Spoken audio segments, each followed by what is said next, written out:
went back. Then the Civil War broke out. Everybody fled. So But there's now this no. new breed of Somalis, they just let all the nutcases come and Well, this is let what me you ask you have. this though, And now you WM. can, I want to see what you got going on, Bo. No, Bo, what you got going on? Do you have your own spot? shout out to, do I have my own spot? I'm a grown ass Yeah, do you have man, your man. own spot, or you living with your mama, man? You sound like you live in a trap. You stay in the trap, bro. You be in the trap. I'm asking you, bro. Do you stay with your mama, man? Yeah, yeah, You sound like you stay with your mama, man. You yeah, sound man. like okay. Tell your mama I said, may Allah bring it to Islam, inshallah. Oh my God, Samaron, you sound so country. Is funny. Hold on, I'm WM. just saying, Hold I'm man. on, sorry. WM. I'm sorry. Come on now. Come on No, now. no, no, not like that. I'm We just ain't gonna saying. diss this. We ain't gonna diss the country No, accent on here. I love country people. You know, sometimes people tell me I sound country, but what I'm saying is, if people didn't know any better, they just think he's Black American. You know? No, they Nah, wouldn't. I I'm do. I Somali, do, man. bro. I ain't gonna lie, bro. I don't know. I can hear a little accent, like even with You could WM. hear it. Yeah, you I could hear hear a the little. guttural I sound. hear a little, but not really though. No, I ain't but you gonna know lie. the That guttural Cameroon, sound that they have, the I don't. Yeah, that's a Somali thing. The I ain't gonna lie. I ain't gonna lie, bro. You Oh, know what I'm I'm saying? learning it. I'm learning it You know on what I'm these saying, streams. I'm Saran? learning it really on these Yeah. You know, Hey, Black America, we don't have that. for real, No, if but the thing Cameroon is, didn't come in talking shit, I've been if talking, he I've didn't been talking to Bo if he already didn't for a mention that minute, he man. Like roasted me, Bo I would have already never knows said how I anything, feel. man. I really tried to give Cameroon a pass. I asked GOJ. I said, you know I what? I didn't know feel he was this ignorant though. I thought he would be like a regular, like at least have I some bit don't of think he common is sense. ignorant. I don't regular think he's what? ignorant. You don't think he ignorant? Nah, he done been around here a lot. Samaroon been around here since early days, and he been having Yeah, good. baby. He been having Yeah, good exactly, conversation. man. He snap. He snap off sometime. I get a better that. I know he'll So snap this, off. so this is a character. You saying I when he wouldn't start talking say all that. that, my nigga, yeah, dog, my nigga, yeah, I'm from the hood, dog, yeah. But we had this, and you know it's funny But though, I'm Bo. saying is that so you saying That's he why. like going into Let character me or say this something when though. he start This talking like that? this is why I'm letting the conversation rock, because me and No, but the Samaroon thing is, had hours of this conversation before, bro. Y'all, you know what I'm saying? Y'all knew. I've heard Samaroon have the me. We've had the nigga conversation 100 times. It's Samaroon not and new. I It's not new to me it's either. old, man. It's old as hell, man. Yep. But he wanted to say he roasted somebody, so it's like, okay, we're gonna open this shit back up. And let me ask WM this. Is it like a character that some Somali youths take on, you know, when they feel like as though they come around African Americans where they have to portray themselves in a certain way or talk in a certain way to be accepted? Like what is it? No, I because I really am who I don't am, know man. Hold I'm on, about North that. let African. the What you mean? sister respond. Let the sister Yeah. I respond. don't know about that because I've been around African Americans. I grew up around African Americans. I never had to feel like I had to fit in or nothing. You know what I'm saying? Like, so I don't know where that comes from. I think Honest. WM has said before that, you know how we are as a community, Bo. It's like the African Americans just pretty much embraced her in the Mm-hmm. in the community. Just like, oh shit, girl, you black, you one of us. You Yeah. understand? Whereas other communities won't do that, especially like, I'm not trying to stereotype like Caribbean people, but they'll be like, oh, are you really African? What Are up? you What really up? What black? up? Hey, I okay. never Hey, got that. hey, okay. Hey, what state you grew up in? What state you What up, grew up Mike? in? I grew up all over, but the Northeast. Oh, like where? You say you grew up in the Northeast. Northeast where? Yeah. Yeah, like New England area. You said Oh, New like where? England. Like Connecticut, Boston? Yeah, around there. Oh, like Hartford. Oh, okay. You know, there's a large Somali community in Connecticut, or where's that state they make LL Bean boots? Oh, Maine. Oh yeah. But that's And the Minnesota. Minnesota's the main one, right? Seattle yeah. as well. When Yeah, I lived in Seattle, there was say a lot of Minneapolis. Yeah, Minneapolis yeah, and St. yeah. Paul. Minneapolis. They have a huge community in Ohio, Minnesota, some yeah. I in got in-laws in California, Ohio. Washington. Well, let me ask you this, WM and Samaroon. Why is that? Is that due to the refugees? Is that just what the government put the Somali people? Why in Like, the cold It's mostly areas too, man? That's refugees. what I want to know. Mostly on an, refugees. Huh? yeah, Okay, that's because the Somalis that lived in San Diego, for some reason, they moved to Minnesota through like word of mouth. They were able to get like warehouse jobs and stuff like that. yeah, So then yeah. they started telling each other, hey, the cost of living is cheap here. So they all started moving there. So it was like Okay, secondary migration. But for California, Southern California, they already had an established community, especially being that there were already like Ethiopians, Eritreans there. So they kind of felt more comfortable there. yeah. And then Ohio, I guess, because it's also in the Midwest. So maybe that's why. I don't know. Okay. Yeah. All right, that's Now, cool. but I guess but just over here, like you said, like Auburn Avenue, you know what I mean, Boulevard, etc., like Grady Homes, etc., like all that. He said it had a Habesha, like a Habesha community. You know, it didn't have a big Somali community. There was never really a big Somali community in Atlanta at all. You know what I mean? Yeah, and You and live in they Atlanta, just Summer? like You to live in Atlanta? You live in Atlanta? Yeah, yeah. Oh, I used to live in Atlanta for a little bit. Yeah, man. I know the Somali community here is growing too. When I lived in some apartments with my ex-girlfriend, it was Oh, Hey, they but have you too many notice how kids. you notice how Payludo done been. I think Payludo done been engrossed in African American culture and community more so than anybody. But you know that he don't have to talk a certain way, or he don't move a certain way. Like he still. yeah. I didn't even know Pelu was from What do you Sierra mean? Leone until he told me himself. No, I thought he was a black. I thought he was a black American. no, Right, but you but you know, see, but he don't have the everybody whole grows character. up in different places. But he don't have the whole character But aren't there like aspect Sierra of it. Leoneans, like the free people from Freetown that came from Palooka Yeah, told me about America? that. Yeah. He's a West bro, African free. brother. Hey, Pelu, you know what you ever see like you feel like some Africans feel as though they have to talk a certain way to be accepted of African Americans, so they start talking like they're in a rap video or something like, yeah, my nigga, dog, you But feel me, Cameroon, dog, I'm from the hood, dog, I It be depends. in the Nah. It depends. It depends. Cause yeah, I kind of understand. Cause I'm be honest with you. When I was growing up, people made fun of me because I didn't talk a lot of slang. I was made fun of a lot because I didn't talk a lot of slang. right. Because I mean, because I didn't grow up talking slang. Cause my family spoke Creole. My family spoke a whole different language. So my slang wasn't strong. I didn't have the strong slang that everybody else has. So people, so you could tell the difference. That I didn't grow up in a house where they were speaking slang. They were speaking American. We spoke a whole different language. So yeah, I was made fun of a lot because my slang wasn't heavy. I'll be honest with you. I was made fun of a lot because my slang wasn't heavy.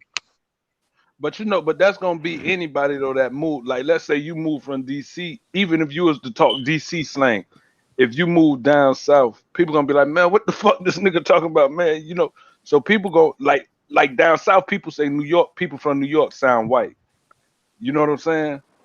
And that's Okay, yeah. probably why yeah, Samaroon yeah. said what he said about my accent, because people in the South, when I went to Atlanta, they said people from California sound white or Oh proper. yeah, Yeah, I think it's proper. I can agree with that. yeah. I can vouch for that. Yeah, it's proper. But I could hear the Cali. I could hear that it's Yeah, Cali though. yeah, yeah. You know what I'm And I saying? can hear when I Like I listen could. to Californians talk to each other, I can tell which one is more, more broken English then.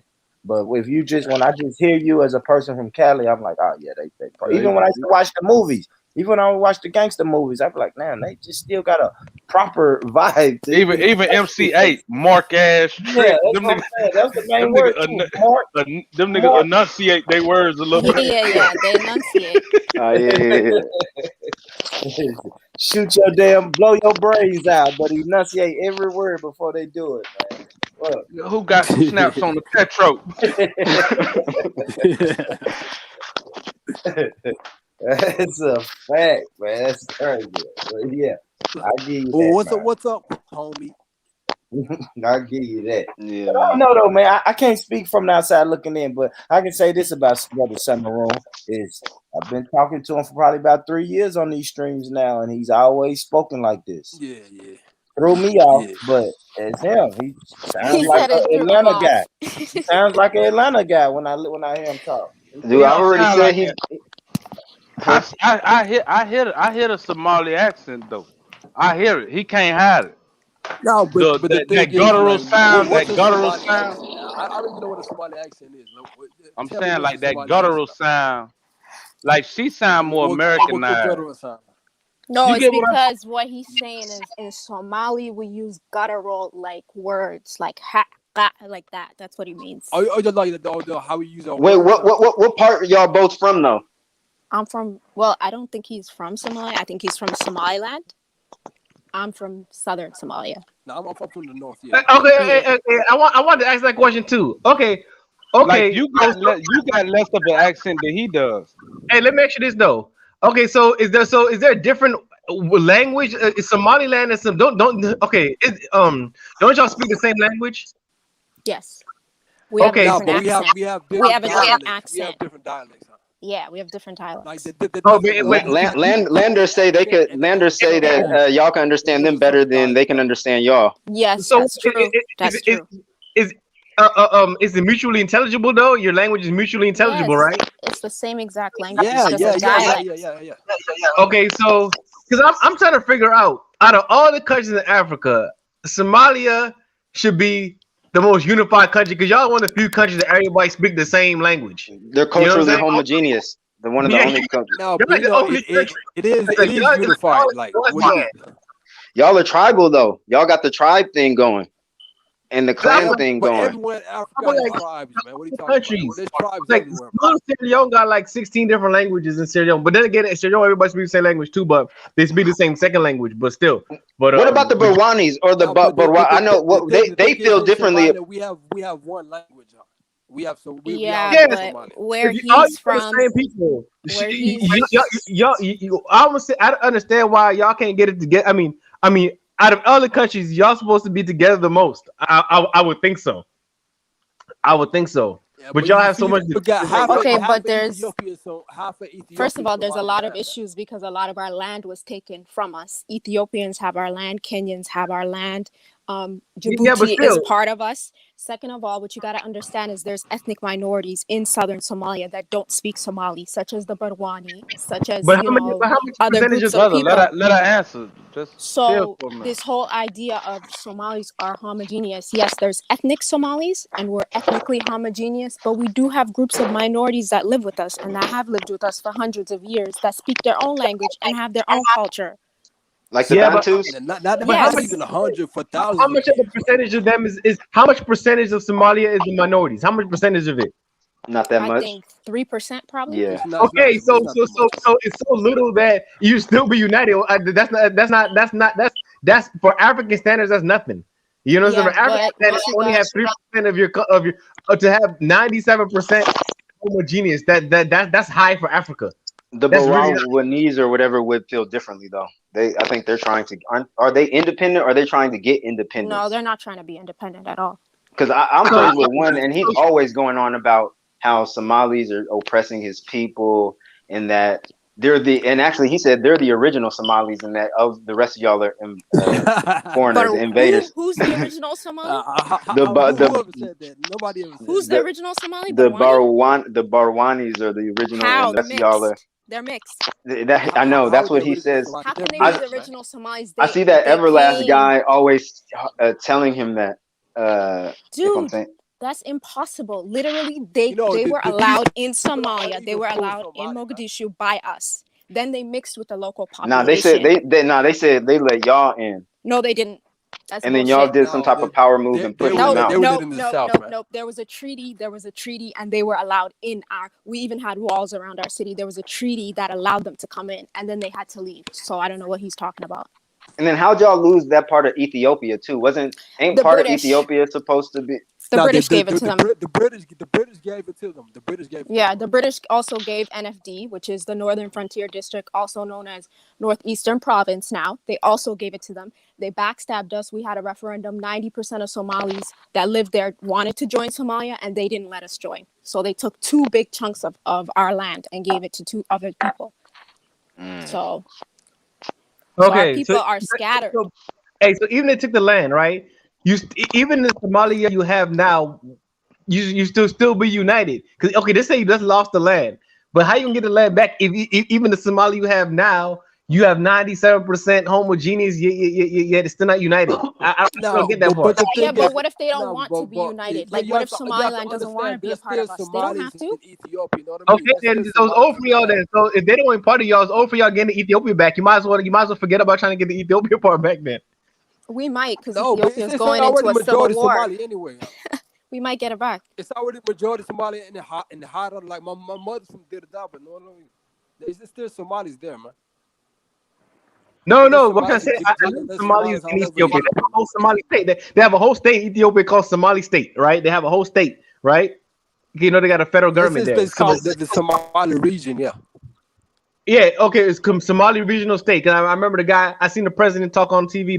The head of the Somali regional state talk on TV one day. And anyway, yeah. So they have the whole state. What I'm trying to say is that if y'all, even the ones who are part of Somalia, can't stay together, how you gonna expect to get that part back? And y'all already there, not together. You might as well just. I mean, I don't know. It just to me doesn't make to me But Somalia what is she's No, saying, but, what but, she's but saying, no, okay. No, the brothers from West Africa, like I know you know how tribes work. You know, some people get arrogant, you know what I mean? And then arrogance takes over. Then some people start thinking their tribe is better than the next tribe, and then yeah. that's But how our tribes violence speak starts. You different feel me? languages. Yeah. Our tribes don't even speak the same language. See, y'all at least speak the same language. And so y'all different tribes don't even Yeah, speak the same language. you're right. It's a Yeah. whole different story. It's like you could tell them apart. They don't even speak the same language. They don't okay, have but the same belief. that's the same thing. Like in America, if you somebody from New York and somebody from Tennessee, from the outside looking in, it'll be like, damn, why y'all don't vibe together? All y'all from the same people, speak the same language, but it's like, man, we gotta. People got. I get what y'all go by more so like a Yes. clan Yes. type system. Yeah, Yes, we're because a very tribes and clans. Yeah. paternalistic society. Your clan is everything, goes through the father's side. So yeah, Right. that's our society. Cause like yeah, But cause y'all, different cause we don't dynamic even. than in West Africa. Now they got the same people. See, I mean, I I think don't know some what they things should do. is the same thing in West Africa. No, I say it's a different as far as like the tribe, because he trying to say because y'all don't have tribes that speak different languages, y'all should all be kumbaya, holding hands and happy together. But the clan dynamic makes it where that paternal lineage or whatever that's where the power less that's where the power lies at. And I guess what the bigger clans like are what fights amongst each other or whatever. Yeah, it's like the I grip would for power. Yes, like Yeah, basically. it's kind of What's the like biggest it goes tribe? from like clan to sub clan to sub clan. Like it's crazy, man. I don't know if you could really say what the biggest tribe is because everybody says, this tribe is the biggest tribe. Because, like, what you got to understand in Somalia is, like, there's really no statistics to state who has more of a population, right? It's all about I, land. So, whatever tribe has a yeah, lot of I think it's land, about they like boast about it. who's the indigenous to the land. Yeah, Yeah, as far as the exactly. tribes go. Yeah. is it So, one specific group that try to lay claim to it that like hold all the power um, I don't So know. or some the most tribes, but influential? some tribes can actually prove that they're indigenous, like they've always been on that land. Know what I mean?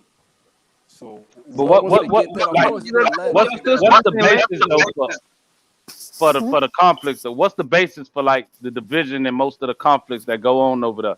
That's preventing y'all from like uniting and just being. It's mostly politics. Know what I mean? And land. that's not to say that certain parts aren't doing well, because you got the northeastern part and the northwestern part that's peaceful. Yeah, People they say are doing well. Somaliland's like one of the safest countries in Africa right now. Yeah, they're just not. They're self-declared. They don't have independence. Which prevents them from doing a lot of things. And then you have Puntland that's also safe, right?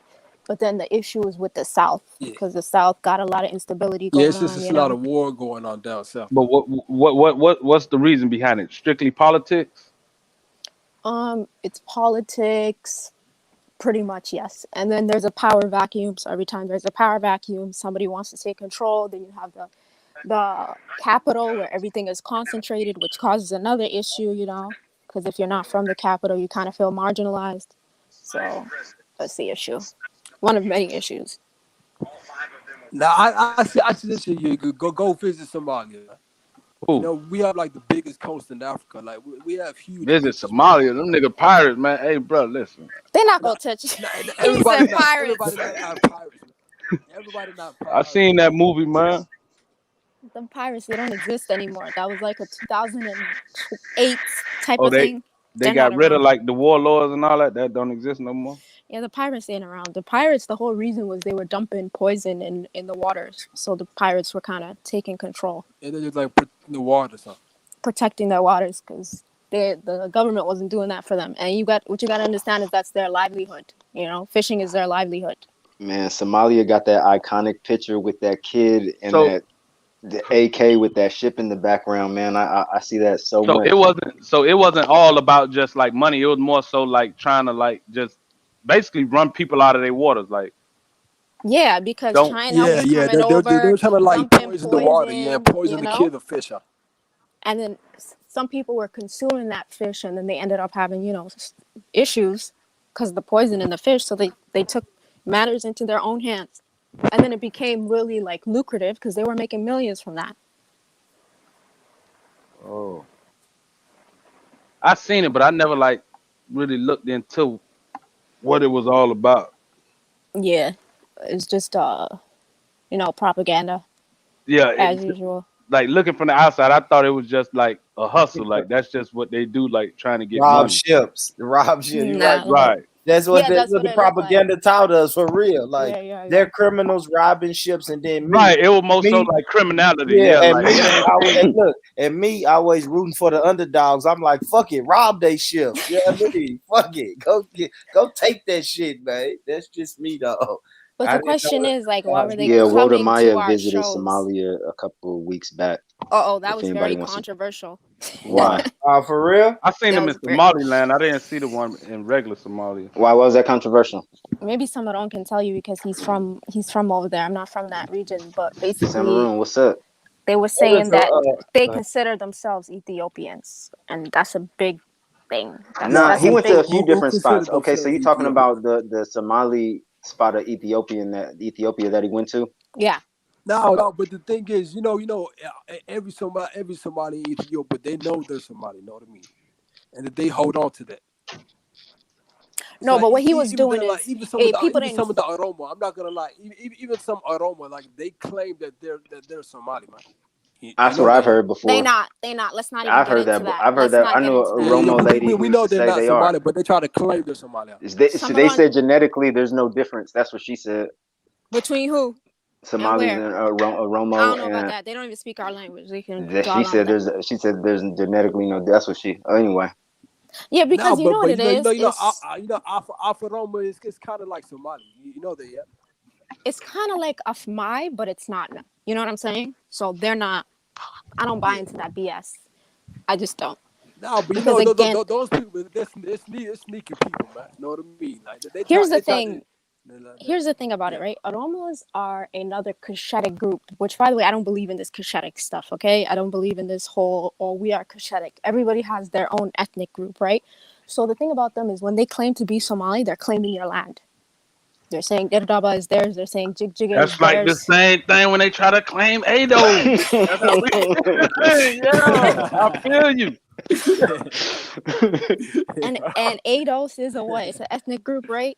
Right. So are we. So I don't rock with that claiming that we're the same, because Straight then you're up. gonna claim our struggles, you're gonna claim our land, you're gonna claim everything. That's I don't that think Pan so. No, African but bullshit. these people kid mad Somalis, man. Like Oromo's kid mad Somalis, man. When I mentioned NFD and what happened, the British called Somalis shiftas, which means bandit, right? And who backstabbed us? It was the Borana Oromos. Those are our people, but they backstabbed us. I don't believe in that bullshit. Somalis can barely get along as it is, and you want to bring Johnny come lately Oromo into the mix? I don't think so. Hey, That's not gonna happen. what about Pan Africanism? Like the whole little push for. You think Somalians and over there in that region No. would they buy into that shit? Hell no. No. No. And Pan Africanism they ain't gonna just care work about in like Somalia. the Nah. religion, you know what I mean, and Islam, you know what I mean, yeah. Like this whole thing, but you gotta remember how big Africa is. Like, okay, how can Pan Africanism work? Music in the background. Somebody Hey, mic on. Mike, mute Yeah. your I mic, don't know. brother Mike. Mute up, bro. Oh, I mute him. That's that bone crusher. Yeah, I had to mute him. That bone crusher. My finna shoot. My finna go shoot somebody, man. Let me mute. Let me Mike turned up. No, but the thing is, oh, like Africa is huge. You feel me? So what's Pan Africanism? The ideology is just so idealistic, it will never work. I'm so sorry. Some Somalis in the West are about I it. think it's a Africa scam. is so They got a big, Pan African Africa is Parliament. so big and diverse. Like, yeah. I think it's a scam. It is a scam. Hey, all they the got a same. Pan-African parliament. Hey, they got a parliament. They got a Pan-African parliament. And what just happened at the last Pan African Parliament, Pelu? They have a parliament. Hold on. What just happened at the last Pan African Parliament, Pelu? I don't know what. Them bitches was fighting. Yeah, they were Fighting in the middle. Come on, Bo. Come on, Bo. We are passionate people. And Hold on. No. Something really happened. I thought he was joking. I'm talking about fist fighting, kicks and blows and. Hey, but that happens all the time in parliaments. That happens all the time in parliaments around the world. Tell them, Pelu. We fight, man. We fight, bro. Even in America, hey, that happened in Congress in America before. Isn't people time when people got smacked in Congress? Yeah, it got people got smacked. Right. That's the future of Pan-Africanism right there. You're gonna have a lot of knockdown fights, kicks and blows, because people ain't finna they just oh fuck, man. Y'all are hilarious. For real. I think Pan-Africanism on the parliament in the Congress before. Let me say this. You talking about all these dysfunctional ass places where they be fighting and acting crazy. But let me just say this. I think in America, Pan-Africanism is a scam with the Hotep Babel and a bunch of just lost and confused people wanting to be a part of something. I think in Africa, it's more so an agenda by the political elite to just, you know what I'm saying? No, yeah. but Bo, the thing is like more like a globalist type Africa, push. You know what I mean? No, but the thing is, you guys have a link to Africa. You know what I mean? Like, no matter how much you try to deny it, like, you have a link to Africa. Nobody's denying it. What's Pan-Africanism? Yeah, I'm trying to figure out what exactly is Pan-Africanism. Yeah, it's nothing. It's Hotep Babel. You know what I'm saying? It's nothing. It's Hotep Babel. And like I say, like in Africa, I feel like it's an agenda by the political elite because the stuff that they're pushing isn't for the people. It's gonna be just to the benefit of. It's going to be to the benefit of the political elite. So when they open up free, what are they pushing? If you fucking let me talk, bro, you would have heard me. No, I don't hear you. I don't hear you say nothing. You just be talking. You talking more than everybody talks ever. Okay, then, well, then you go ahead. You tell it then. I'm saying, what are they?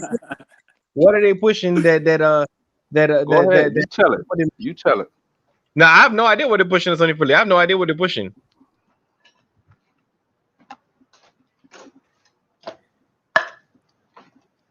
Wait, this brother, he's from West Africa, yeah? Who, Pelu? Pelu's from Sierra Leone. Yeah. Sierra Leone. I'm from Sierra Leone. And all the way in the furthest west, is all the way in the west part. Yeah. When you go is the opposite end of Somalia. Yeah. So what do you think about Pan-Africanism? Do you think it can work? It's an agenda, but it have to work because it's like I mean, see, except for like Somalia, all the other countries, most countries, not everyone, it might be Somalia. I'm gonna say Swaziland and Lesotho. The rest of the countries, they kind of need Pan-Africanism in a way because it's so many different ethnicities. The only way you can make a country is you have to say, we're all in this together. If not, then it's gonna all these separate all the ethnic lines are gonna break down, and it's gonna because if you think about it, even small Sierra Leone is literally the land size of South Carolina, but we got 16 different ethnic groups. So if everyone try to say we want our own ethnic group for a country, every ethnic group is not bigger than the whole county. So every county gonna have their own country. That's not gonna work. So the only way these countries work if they have some type of Pan-African ethos. Like, that's the only way Sierra Leone could work. The thing is, how big is Africa? I know. Okay, I'm not saying that. Look, I'm not saying that all Africa should be one government, right? I'm just talking about a kind of ethos, a kind of ideology. If African countries have a Pan-African ideology, I'm not saying that we should have one government, one African president. I'm not saying all that. But as an ideology, if Pan-Africanism is the only thing that's going to stop the ethnic breakdown of all the countries into thousands of ethnic groups, because every country got like 1 million ethnic groups. I mean, it's also got 16 ethnic groups. Like, how going to have every person going to have their own their own independent state. It's not going to work out. We're going to break down into so many levels. Every country, Guinea got so many different ethnic groups. Liberia got so many different ethnic groups. Mali got so many different ethnic groups. Senegal got so many different ethnic groups. I mean, Gambia, some little Gambia got so many different ethnic groups. Like, it's not going to work unless we have some type of Pan-African thought process that we say, okay, we're all this together. We have to try to find a way to make it work, or else, or else we're better. So why wouldn't people just leave you to your own devices then? If a country like Somalia doesn't have the same problem with 1,000 ethnic groups or whatever, so why would they incorporate your problems into their problems that they already dealing with? Which has nothing to do with your problems. If they don't want to incorporate, that's fine. I'm not saying you have to. But I'm just saying it's good for the African people who want to do it. If you don't want to do it, it's not. I'm not forcing you. Do African people want to do it, or is that a Western concept from the diaspora being pushed by the diaspora? It's a political necessity. It's a political necessity. That's not what I asked you. I said, is that an ideology which is being pushed by the people on the ground, or is that an ideology that's coming out of the West? It's pushed by the people on the ground. On the ground is pushed. So you believe most Africans in Africa would agree that they should abandon their ethnic identities and unite under some one brand of Africanness or something? Oh, I never said that Pan-Africanism means to give up your ethnic identity. I never said that. I never said that part. I don't know that. I don't know that as being part of Pan-Africanism. Like for example, I'll prefer like a Confederate model for Africa. I'll prefer a Confederate model. See, the problem with Pan-Africanism is they present Africa as if it's a country and not a continent. No, it's a continent. It's not. Well. That's not the Pan-Africanism I know. I don't know the type of Pan-Africanism. That's not the Pan-Africanism we have in Sierra Leone. I always want a sovereign Sierra. I don't want Sierra Leone to lose its national identity. Like me, I want Sierra Leone to be its own country. That's what I'm saying. Like the thing is, Africa is way too diverse, man. So but that's the reason for Pan-Africanism. Pan-Africanism exists because of the diversity in African cultures. If you have so many cultures, you need to have a Pan-African ethos in order to make the cultures work together. Because, like I believe Pan-Africanism is an offshoot of like Marxism. No, I don't believe it. I don't believe that's the case. I have a Marxist type influence. No, I don't. I heard you saying. I see why you would say that, but that's not the case. That's not how it originated. Because see, Sierra Leone actually started Pan-Africanism. We were the first Pan-African state ever. We actually started Pan-Africanism. Matter of fact, the founder is actually a relative of mine. His name is Blyden. Edward Wilmot Blyden. Their family and my family are related. The Blydens and me are related. All right, so and he wrote and he was the first Pan-African writer, right? Matter of fact, one of his opus magnus was Islam and the Negro Race. He wrote that book. Yeah. Was he Muslim or did he just say favorable things? He was a Christian. He was a Creole. He was a Christian Creole, but he supported Islam. He was a Christian. Say he was a crypto Muslim. It's crazy. He wrote a book in support of Islam, but he never converted. But he wrote a book. Wow, because you would think he was a convert or Muslim the way he said. Converted. Yeah, he never converted. But if you read that book, he talks about Sierra Leone and how it developed, Sierra Leone, Liberia, and how to develop, and how Islam was better for Sierra Leone and Liberia to develop. I'm only familiar with passages, but I want to check that out. Then you can find it on PDF. Yeah. As a matter of fact, that's crazy. The whole like our families are deeply intermarried. Because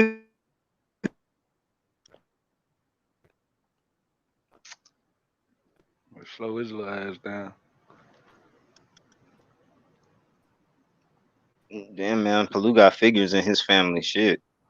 Palu done ran off WM. She was she was saying something. No, because because I grew up reading Blind. That's what I had to read. Matter of fact, my grandfather used to read me Blind, and he read me the African cultures and customs from Blind. I have that, John. I have all the Blind works. I had to read that in second grade. My grandfather made me read that for second grade. He said, "Hey," when he said I was 7 years old, he made me read all that stuff. But yeah, to make a long story short, that's how Pan-Africanism was not a leftist Marxist ideology when it started. When we started Pan-Africanism in the 1700s, it wasn't. Pan-Africanism started before Marxism was even invented. Pan-Africanism is an older ideology than Marxism. Unfortunately, I hear what you're saying, Bo, because unfortunately, the leftists have tried to piggyback and take it the same way. Okay, like for example, I'm gonna be honest with you. When I was younger, I was the most pro-black conscious person when I was younger. But then when I started seeing the wokeism happen in the leftists, I started backing away from that. Because I was like, man, I don't want to be part of this leftist. Because I'm an anti-leftist, I'm an anti-communist, anti-socialist, because that destroyed my country. Because when the socialist government, when the Socialist Party took over Sierra Leone, they made it into one party state and oppressed us and destroyed our economy, did everything to us. So I've always been an anti-socialist, anti-leftist. But to go back to the original story, yeah, Pan-Africanism does not necessarily have to be a leftist ideology. That's the problem with the left. The left is good at co-opting other people's ideologies and try to put it into the intersection. That's why they're dangerous. The left is very dangerous that way. Really, see, that's the problem. That's why I hate the left so much. The left tries to intersect everybody. That's what they try to do. That's part of intersectionalism, and we got to reject the intersectionalism.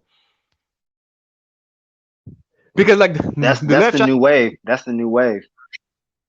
But it's not good because like they try to put the black with the gay, with the Muslim, with the African, no, it's not the same thing. They try to make it all the same. They try to do that, and I think the real end goal is I think the strongest goal. I think to me, the left is really just queerness. It's really queerness. But queerness tries to justify itself by latching onto other things. Like it's a parasite. The left to me is a parasite. It's a parasite. It's a parasite. It's a parasite, and it's there to like suck out the essence of mankind. It's a disease. It's a leech. It's a disease on mankind. It's there to take the life force from mankind. That's my analysis of the left. So yeah, I think leftist Pan-Africanism should be rejected. Leftist Pan-Africanism could completely be rejected. Should be rejected. But I think there's a Pan-Africanism that's built on blackness and cultural identity. And if you want to get to the heart of that, I mean, root yourself in the works of Blyden. Root yourself in the works of Blyden. That'll be the best. But I'm saying now, who do you see pushing that ideology now? Like the majority of the people that's preaching Pan-Africanism, are they aware of the roots of whoever you talking about, and are they adopting that into their rhetoric, or is it completely something different now? I think a lot of people have different ideas of what Pan-Africanism is. No? I think if you ask 10 people what Pan-Africanism is, you'll get 8 different answers.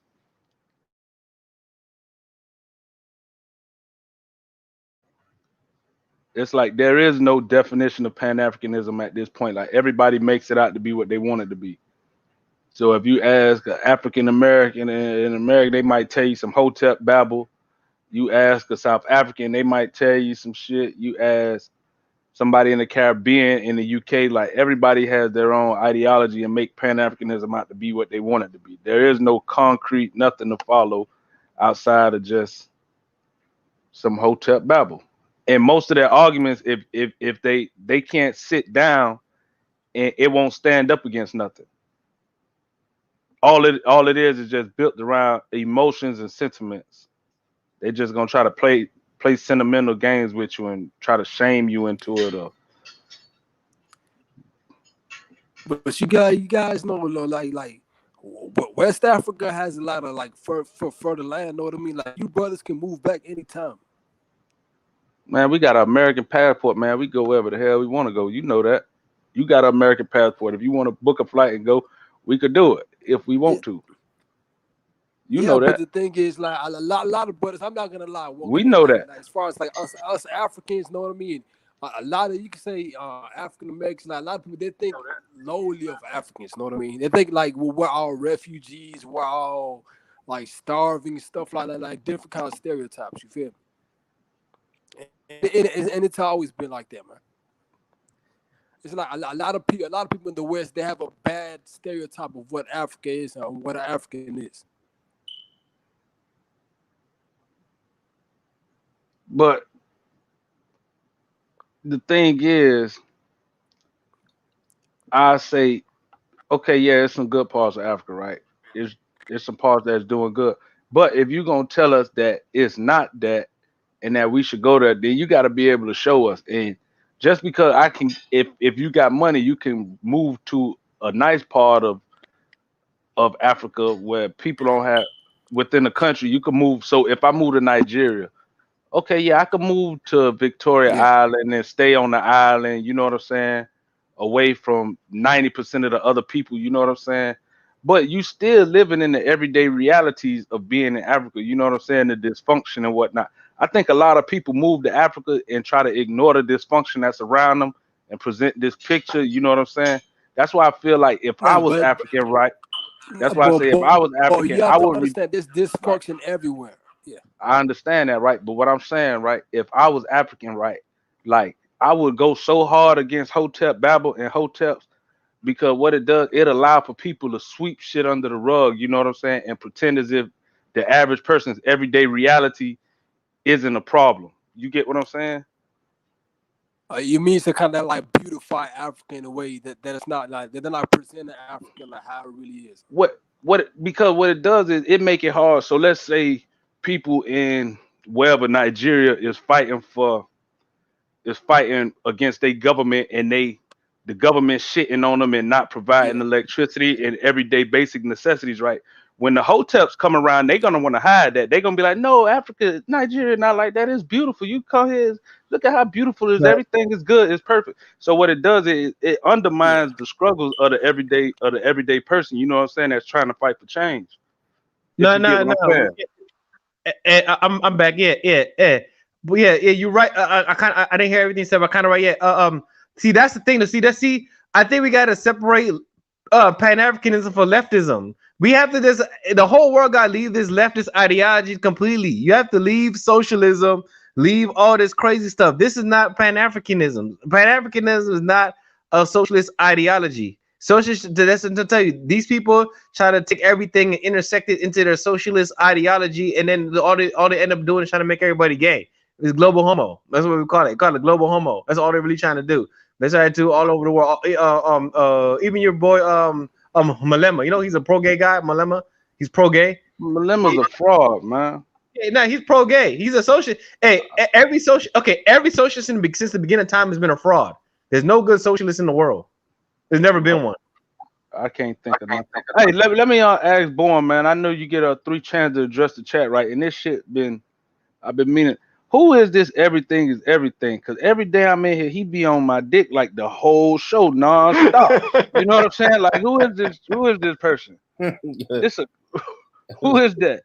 What he is? An African? He a cracker? What's going on? I know he ain't ADOS.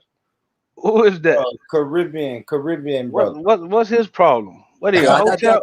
He disagree. He's a Caribbean brother. What he got to be a hotep or something. I'm talking about he will go non-stop the whole time in the chat, going at me like I'm like, damn, bro. I'm talking about back to back. You know what I'm saying? You catch me at Rice and Peas, he right on my trail. It's like, god damn. What's up, dude? Yeah, my bad, man. I don't want to derail the show. My bad, man. To piss him off. You gotta ask him, G man. You gotta ask him, man. You said something to piss that man off, man. Oh, you start going down hoteps, you're gonna make a lot of enemies. Because you know that's their religion. Hotep is their religion. Yes, I'm pissed that man off. But yeah, Pilu, what I was saying was that before I would have breaking up. What I say, Pilu, you hear me? Oh yeah. I hear you. What I say is that Pan-African undermines the struggles of the everyday people in some of those African countries. Because when you get those hotels going back to Africa, they gonna want to portray this certain picture of Africa, right? Because they trying to attract the diaspora back. But what they doing is undermining shit that the people that's living in the struggle that every day going through, like whatever they find for jobs or just for the government to do certain things. So what you can see is how a corrupt government, if let's just say a corrupt government sides with the diaspora, right, and adopt that Pan-African shit, You know what I'm saying? They could ignore the everyday people and just pander to the diaspora. You know what I'm saying? And the diaspora gonna come. I don't agree with that. I'm gonna tell you why I don't agree with that. Because you have to separate Pan Africanism from Hotep. You said Pan Africanism is simply a united civilizational conscious of black people who identify as originating from the African continent. That's what it is. Okay, let me ask you this: do you think that the Hoteps have took over Pan Africanism and is misrepresenting it a lot of times? Yes. I can say they're misrepresenting it. They're misrepresenting. I won't say they're taking over because they're not in Africa. They don't have the Pan-African Parliament. They don't. You understand? We actually have Pan-African structures. We have a Pan-African Parliament. We have African Union. We have an African Union Commission. But it seemed more theatrical though. Like they ain't really doing shit, but they just link up every now and then, talk a little shit, and then go back on about their way. Like it don't seem like they really doing nothing productive for the actual people in the country. I could be wrong, but let me know. No, it's not productive at all. It's not productive at all, and it's not going to be productive for a long time. It's going to take the grassroots people to build their countries up. But I don't want it to be a productive thing. Okay, first, one thing I say is that the countries themselves have to build themselves up. It's almost like a building block. If you don't have the base, you have to have a strong foundation before you can build up. Our issue is that we don't have a strong foundation to even build a productive African Union right now. That's the problem. So it's not going to be productive until the foundation is there. But at least we know at least we know where we have to go. We know where we have to go. But our foundation. Shouldn't Pan-Africanism be the foundation? Isn't Pan-Africanism the foundation? No. It's a frame. It's not a foundation. It's a framework. It's just an umbrella. Pan-Africanism is purely just an umbrella. Okay, I get what you're saying. No, what but is the a thing is, Hotep, what kind of ideally? what Explain kind of that to me, umbrella? man. Like, what do you mean by umbrella? Well, what I mean by umbrella, it is a catch-all tent. It's a tent, so we can say, you know what? Okay, this is our tent. We know in our tent. These are the things we got to do. Yeah, we can hear you. Shit, What's up? What Billy? What's a Hotep? Yeah. I feel like anybody that panders is a Hotep. Anybody that panders in pseudo history, pseudoscience, all this just unproductive rhetoric to me is a Hotep. Why does it sound so comedic? No, because the reason why he's using the word Hotep because in America that's kind of what they use as a hello. Bro, hold on. Yeah, I'm listening to you. I'm listening to you. Like, you don't believe this concept that if you don't know your history, you don't know your future. Do you agree? I know my history. I know my history. No, I'm saying. You probably know your history to a point. Yeah, I know enough of my history, and I know enough of my history that concerns me. So you know what I'm saying? Yeah, but you probably only know your history going back probably less than 200 years, like most people in America and the West Indian. Yeah, that's enough for me. Then that's enough for me. That's all I need. All that comedic talk of ancient civilizations and all that shit. That shit serves no. Is way further than that, man. Yeah, but it doesn't serve me any purpose. Well, let me ask you. It becomes a distraction and confusion. So you're saying Anunnaki doesn't help you any? Who? Anunnaki. Who was that shit? Anunnaki. Say it again. How you say that? How you spell it? Let me Google it. He talking about Planet Risk. You must be Planet Risk. Well, I gotta Google that one. Don't start to rhyme, man. Look at T-Pain. Get him some. But I do want to ask Samaroon and Schiffer. All right, now if that man says he only needs to know 200 years of his lineage, what is the importance of him knowing more than 200 years? Well, the reason it's important is because it gives him a better understanding. Technically, yeah. You see, like I'm gonna say, hey Samaroon, hey Samaroon, let Schiffer go. Hey Samaroon, let Schiffer go, bro. Then I got you. Hold on to that point. Go ahead, Schiffer.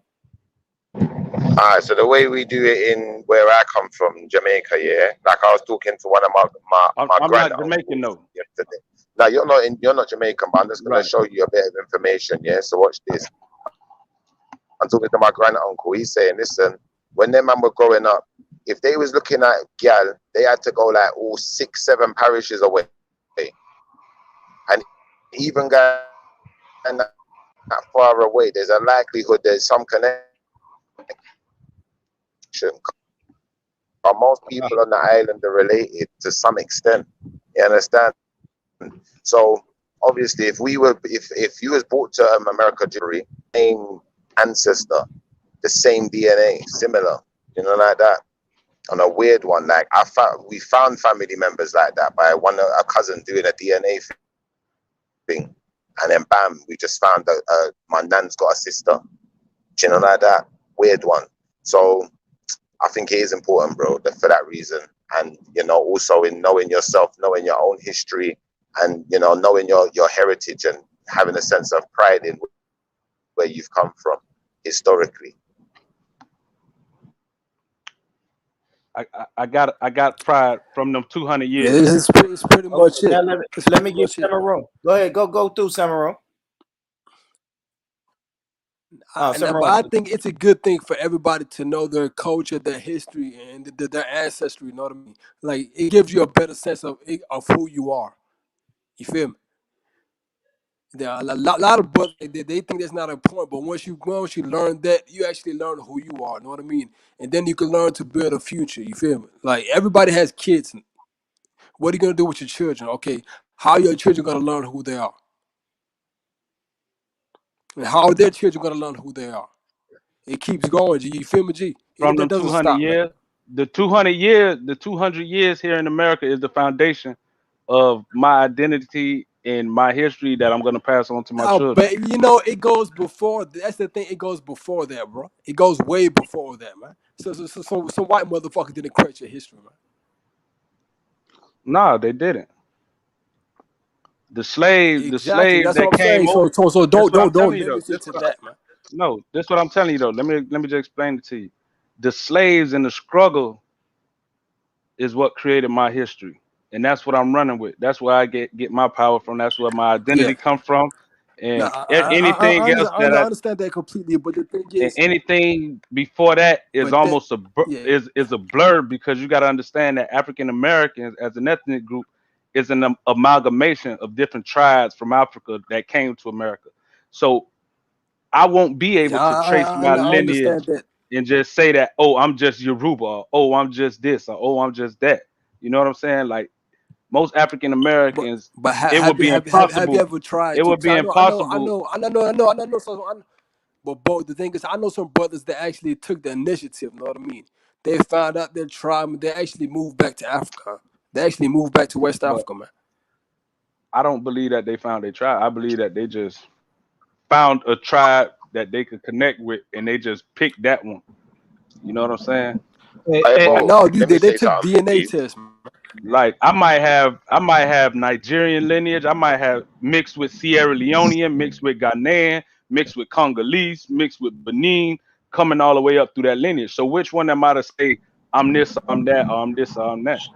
I can't pick one. Yeah, but yo, Bo, do you remember in slavery, yeah, like what they was doing is, yeah, there were certain people that was being selected for breeding and them thing there.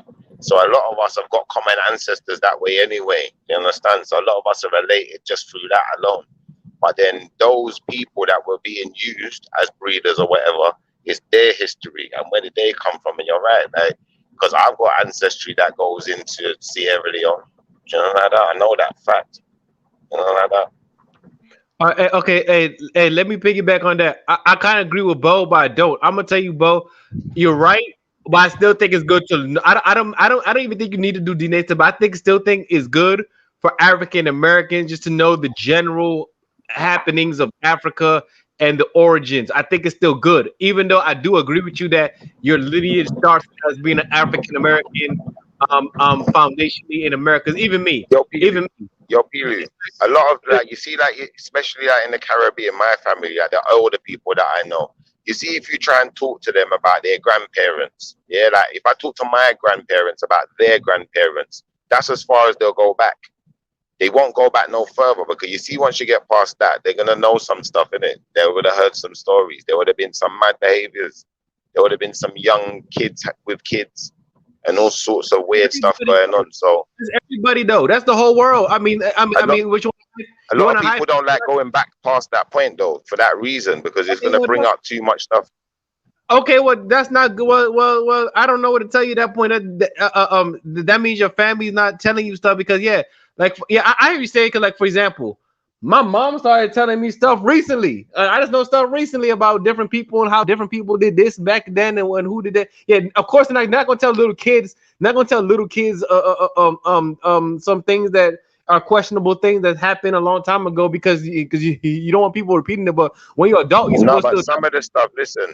Some of the stuff they're just not gonna tell you, and you have to appreciate that they're not gonna go into it. But you know what I read, bro. Look, the thing is, I read that a lot of the slaves.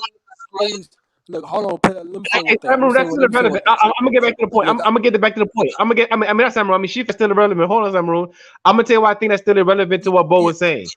All Bo was saying is that his people start in the struggle of slavery and in America, right? But the point, and I agree with him on that, right? The point I disagree with him, I still think that it's. I don't think the only point I disagree is that I think that it is a benefit to learning pre-slavery African history because it's a benefit to education. But by you saying that you're disagreeing, that's a contradiction. You can't have it both ways. Yo, Pilu, you can't have it both ways. You can't have it both ways. Either he's got a history before that or he hasn't.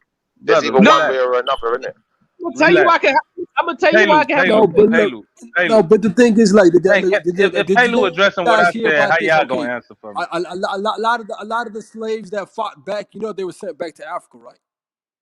No, I'm one of them, but I can tell. Look.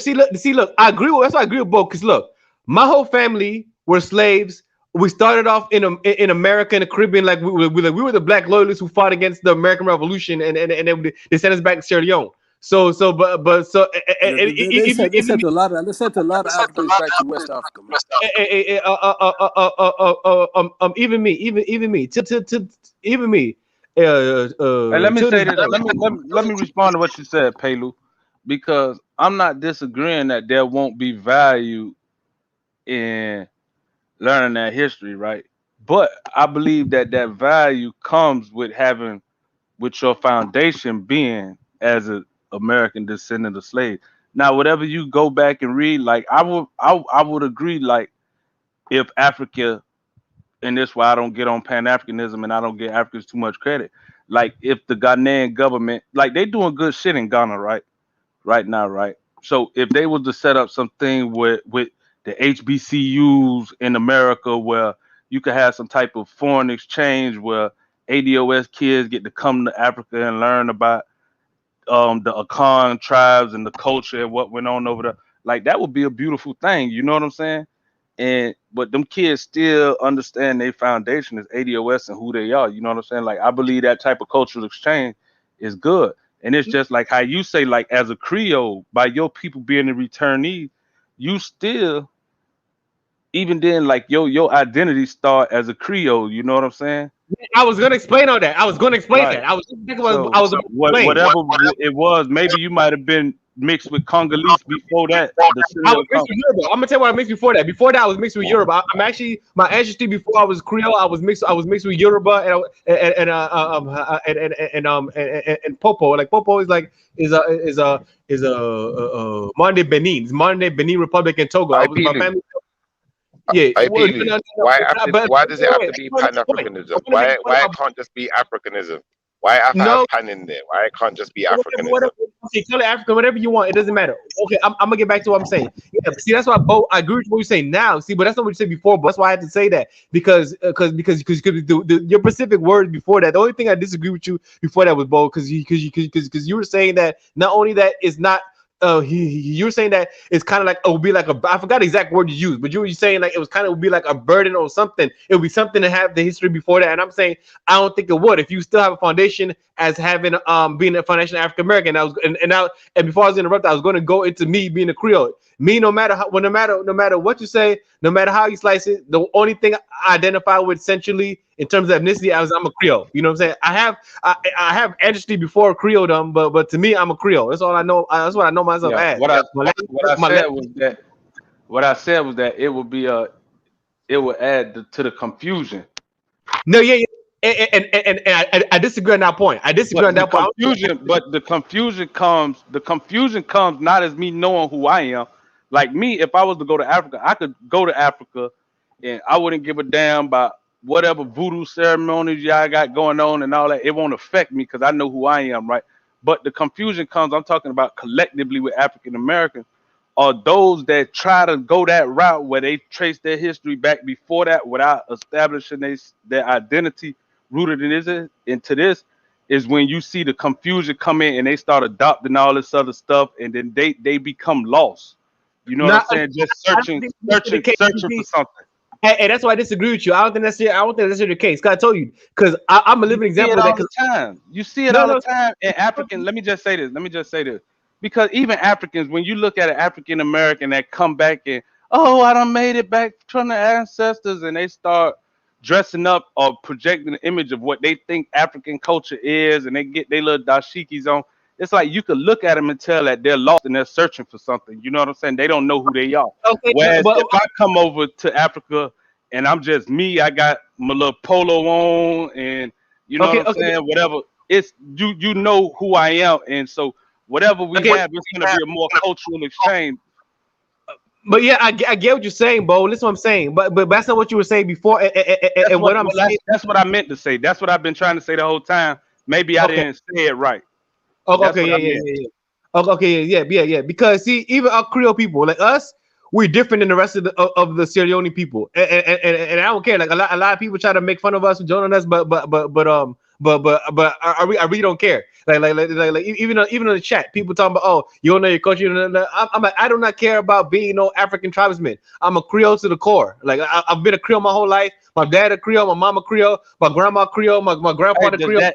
In Sierra Leone, do they try to portray it as though Creoles aren't as African as say the Timones or the Mendes who know more of their history?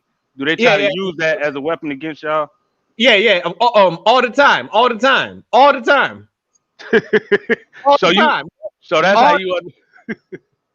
No, that's the thing. There's a big cultural disconnect between Creoles and non-Creoles in Sierra Leone and Liberia. It's a big cultural disconnect. We have a whole different culture. We have a whole different culture, whole different outlook on life, whole different everything. We're nothing really alike, really. We're nothing really alike.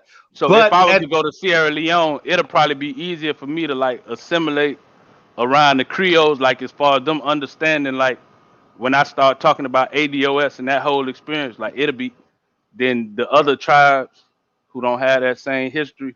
Yeah, of course. Even though the history not the same, the history with the Creoles is close enough where you can understand where I'm coming from. Because sometimes when I talk to Africans, it's like they don't get it. Like, of course they don't get it, but a Creole will get it. A Creole get it completely.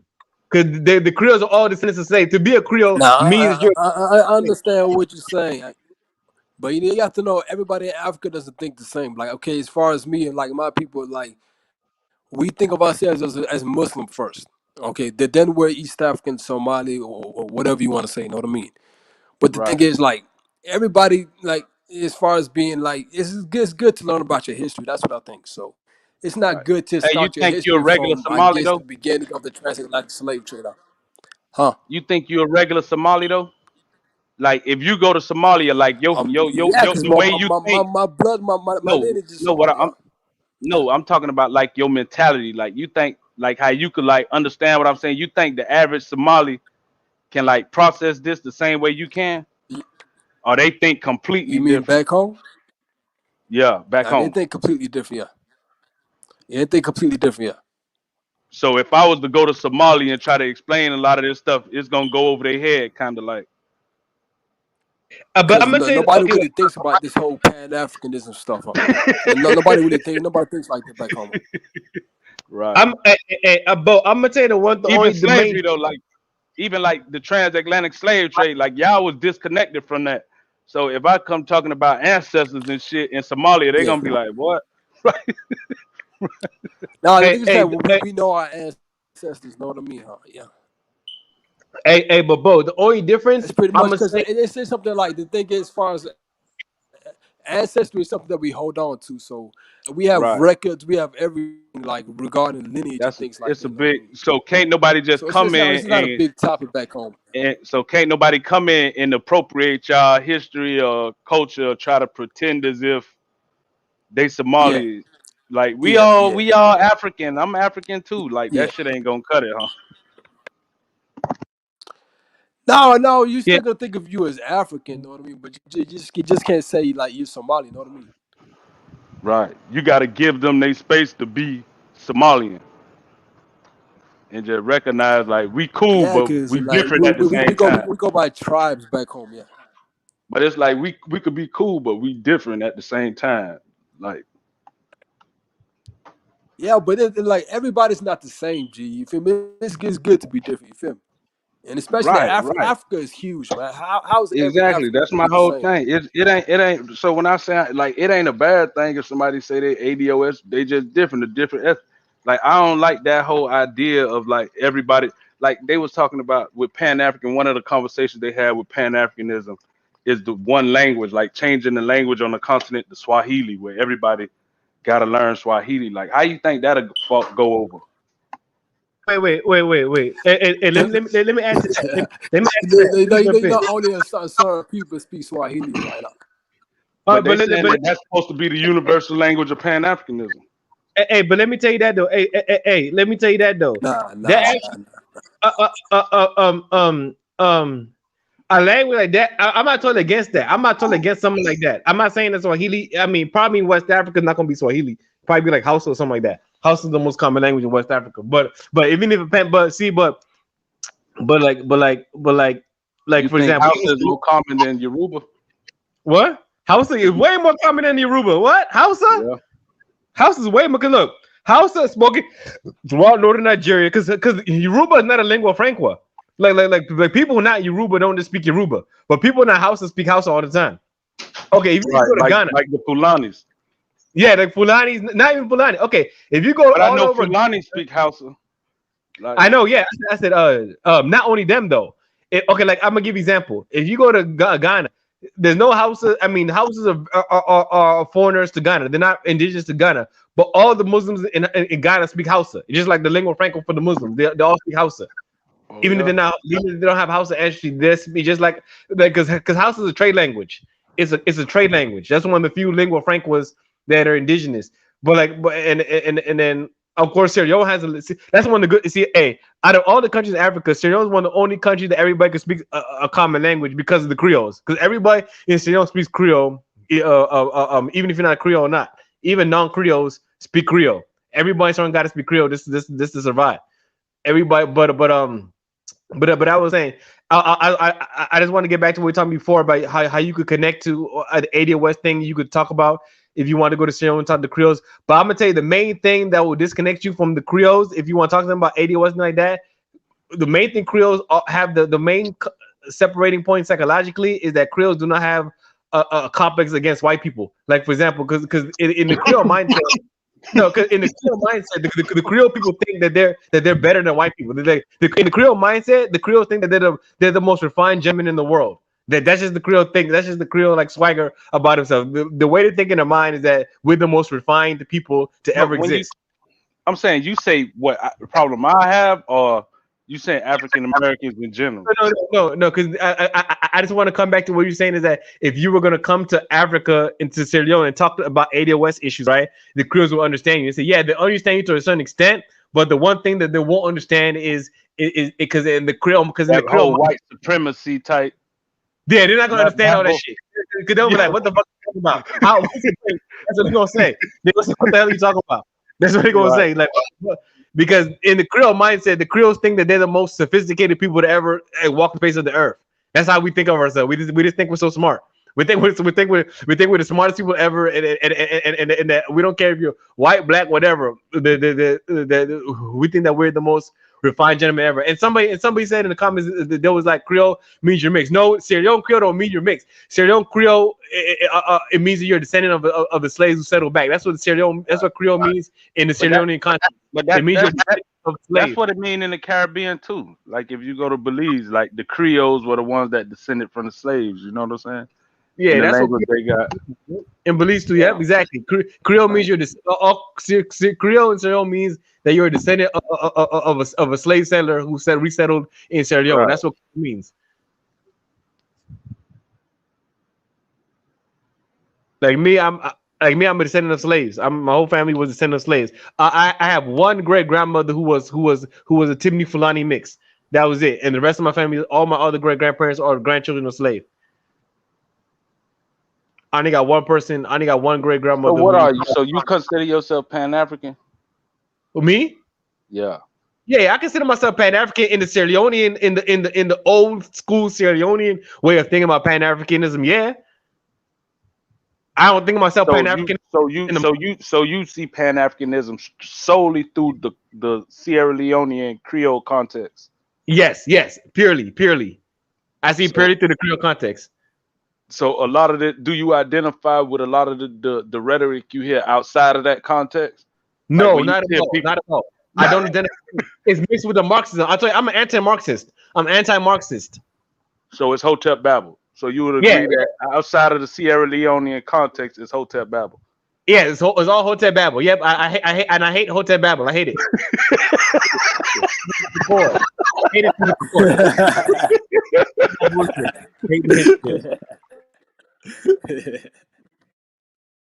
I told you I'm an anti-leftist. I hate the left. I hate the left. I hate the whole left. I hate socialism. Hate communism. Hate Marxism. Hate the whole leftist intersectionality. Hey, I hate global homo. I'm against gay marriage. I'm against abortion. I'm against everything. Why you think though they don't? Being that Sierra Leone had a clear I'd say constitution, right? Pan-African constitution, right? So to speak. Why you think they didn't more so go that route in adopting or at least structuring Pan-Africanism around that? Why you think it was able to more so take on like a more Garveyite, just loose flowing, just Hotep Babel type rhetoric? Because that's a great question. That's a great question. You understand? First and foremost, the Creoles and the settlers, both in Sierra Leone and Liberia, were very few. It's not that many of us really. So we're against like the whole population. Because look, I'm gonna give an example. In the 1800s, the Creole population had an almost universal literacy rate starting in the 1800s, while the rest of Africa was illiterate. So you're talking about people that were by majority illiterate, who didn't know nothing. So the first thing they knew was this socialism that came out. Well, us, we were reading. Like for example, I got a great grandfather who started a college in the 1860s. And the reason I'm saying things like that, I'm trying to say is that mainly the leftism takes root in a place where where there's a lack of sustained literacy and education, and have a long traditional thought. You know what I'm saying? So that's why it was able to take root with people who are illiterate because they basically didn't know better, and they didn't know historical track records. So the first thing that came up to them, they was able to take it and go with it. It basically they preyed on people who didn't build the intellectual framework to go against it. That's the main. I thought Creole was a language. What's Creole? Is it a tribe or is it an ethnicity? What is it? Oh, it's an ethnicity. It means Creole is a language too, right? The Creole people have a language. The Sierra Leone Creole have a language. But see, think about Sierra Leone Creole. Everybody in Sierra Leone speaks Sierra Leone Creole, even if they're Creole or not. Like for example, I'm a Creole. That means I'm a descendant of the slaves who settled in Sierra Leone, right? But all the tribes in Sierra Leone speak Creole. as a second language, but we speak it as a first language. But they speak a little bit different than we do because their Creole sounds kind of ghetto. It sounds kind of like country, and they don't speak as eloquently as we do. But they speak it like in like speaking really pigeony. So that's what it is. It's a language and a people, but it's a people first. There's a people who came and established Sierra Leone, and then the language spread beyond the people. Right. So that's what it is. And Creole, the language is basically a broken English. It sounds very much like a Caribbean. It sounds like if you mix like some old country Gullah mixed with some Caribbean, and then you throw a bunch of like Yoruba in it, and you throw a bunch of like those kind of words. So it's like a mixture between English, like broken English, and African and some African languages. The main vocabulary comes from English and Yoruba. Because what happened was the first settlers came from America. Well, it was before America was even independent. They were black loyalists, right? And they fought against the American independence to get their freedom. In order to get their freedom, the British made a deal with them that if you fought against the Americans, they will give you freedom. So we fought against the Americans to get our freedom. And then what happened was when Britain was the first country to have an abolitionist movement. And what they did was they used Sierra Leone as a base to counteract slavery. So they set up anti-slavery operations out of Sierra Leone, and we had a satellite base in Fernando Po in modern Equatorial Guinea. That's why even to this day there's still Sierra Leone Creoles who live in Fernando Po, all the way to Equatorial Guinea. And they still speak Sierra Leone Creole all the way in Equatorial Guinea in Fernando Po Island, right? So what happened was they Wait, Pillow, I want to ask you one thing. Do Haitians consider themselves Creole? Haitians is similar, but Haitian is French Creoles. A French-based Creole. It's not like Sierra Leone Creole is an English-based Creole language, right? Yeah. It's English-based and it's heavily borrowed from Yoruba, right. But Haitian Creole is French-based and heavily borrowed from like Dahomian. Hey, matter of fact, let me speak to that. Cause who said that? Lady Spade or Lady Divine. Lady Spade say in the U.S. Creoles is different. That's not what a Creole is in the USA, but it pretty much is though. You know, it's still an amalgamation of different groups based from the slaves. You know what I'm saying? So like in Louisiana back there, it was the slaves mixing with the French and the Spaniards. You know what I'm saying? To create their own ethnicity, their own language group. You know what I'm saying? In Haiti, you had the French slaves that came over there to Haiti and adopted Creole. In Belize, if you go to Belize, you got the Creoles, then you got the Garifuna. You know what I'm saying? The Creoles was the ones that came from the slaves with the British. The Garifuna was the ones that migrated there, you know what I'm saying, and was separate from the other blacks. So when you go to Belize, you'll see two groups of black people, but they're not the same. They don't speak the same language. They don't have the same history. You know what I'm saying? One's the Creoles that was descended from the slaves, and the other was the Caribbeans. Like some people call them Caribs, the Caribes or whatever the fuck. You know what I'm saying? Garifuna. That's the universal name, Garifuna. So it's all the same though, just different different contexts. Yeah. Different contexts. Different context. Yeah. Because even us, because in Sierra Leone Creole is mainly a cultural mix more than genetic. Is because most of our Creoles are just Africans, right? But but I hear what you're saying because I hear what the people in the comments might be saying, but because in the context of Sierra Leone, it was a cultural fusion between the Western culture that we adopted from basically British America and this, that, and the third mixed with the African culture. So our culture is not a purely African culture. We have a lot of European, like for example, Creoles wear suits and ties. You know what I'm saying? Even back in the day, they wore suits and ties and the big old English hats and stuff. As a matter of fact, I'm gonna tell you the truth. If anybody go Google's Creole woman, if you go Google Creole woman, and my picture of my grandma's gonna be up there. My grandma took a picture one time, and she's the poster child for the Creole woman. This is my dad's mom. If you type in Creole woman, you're gonna see this old lady, some lady in this outfit. Y'all spell it with a K or with an O with the C. You can spell it both ways because in the Creole dialect we pronounce it with a K-R-I-O. But that's it. It just Creole with a K-R-I-O is just Creole in Creole. You know what I'm trying to say?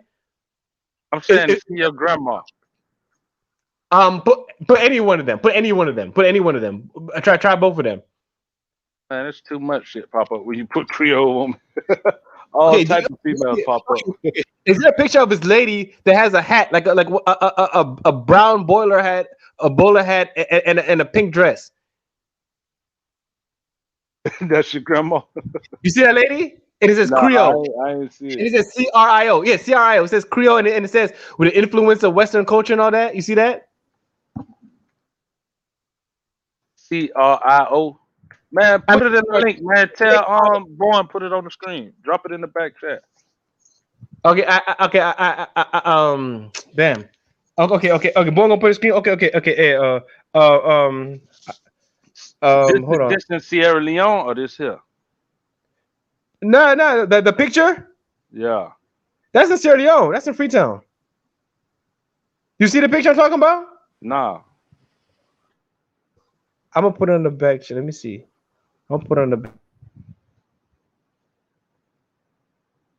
So what? She was a part of. What she wrote a documentary about her culture or something?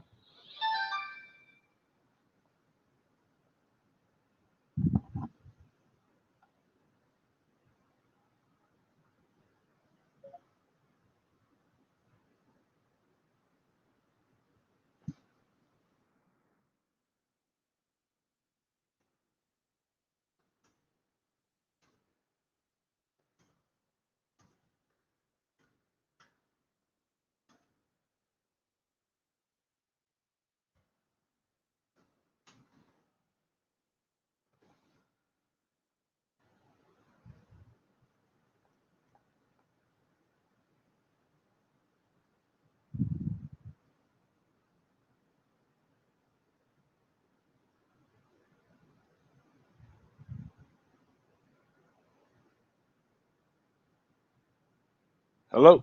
Hey, you can hear me? You can hear me? Yeah. Yeah, her picture was the first one to pop up. I'm in the back chat. It's the first one to pop up. Yeah, That's what I I'm saying. get The you, first. bro.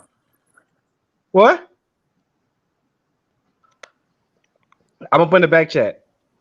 I'm about to say, isn't Creole like? Isn't it like something like that they got a New Orleans on? Put it on the screen, Born. Born still there? Born probably done walked off. Hey, Born. I don't think the brother there. Put CRIO woman. I'm right here. What is this right here we looking at? That's That's my grandma. That's my dad's mom. Sierra Leone. That's your real grandma. That's my dad's mom. Yes, that's the woman who bore my father. But that's like typical, like that hat and all that. Yeah. That's how you can differentiate the Creoles over there. Yeah. They wear that kind of clothes. They don't always wear that hat. There's also other hats too. I'm gonna show you a doll too. I'm gonna get a but that's the Creole. That's she's a stare. My grandma. What is that? Like that's the cultural dress, huh? Yeah. Dress. Yep. Hey, y'all eat collard greens too, like in Liberia. Nah. We eat green. We don't eat collard greens like that. We eat greens though, but we don't eat collard greens like that. Nah. We the cuisine in Sierra Leone is a little bit different than Liberia. They eat things a little bit different. The cuisine is a little bit different. Yeah, that's my grandma. That's my grandma. Hey, make it bigger, Born. That's my grandma. That's free time. Well, hold on. Does she have a prayer? Is that a praying rugger? No. It's just no. That's not a prayer rug. It's just a thing that they wear. It's just that's showing the Creole dressing. That's okay. That looks like a prayer rugger. Yeah, but that's my grandma. She's a stereotypical Creole woman. She's the most. What tribe like control the politics over there? Like heavily involved in the politics over there. It's two tribes. It's like this. Okay, Sierra Leone is right now is a two-party state. It's a two-party state. The party in power right now is the SLPP. The SLPP is dominated by the Mendes, and then they have another party called the main right now is called the APC. They're dominated by the Limba and the Timnees. but last president was APC. The last president was Timney, but now so it switches. It is a rivalry between the Timneys slash Limba against the Mendes.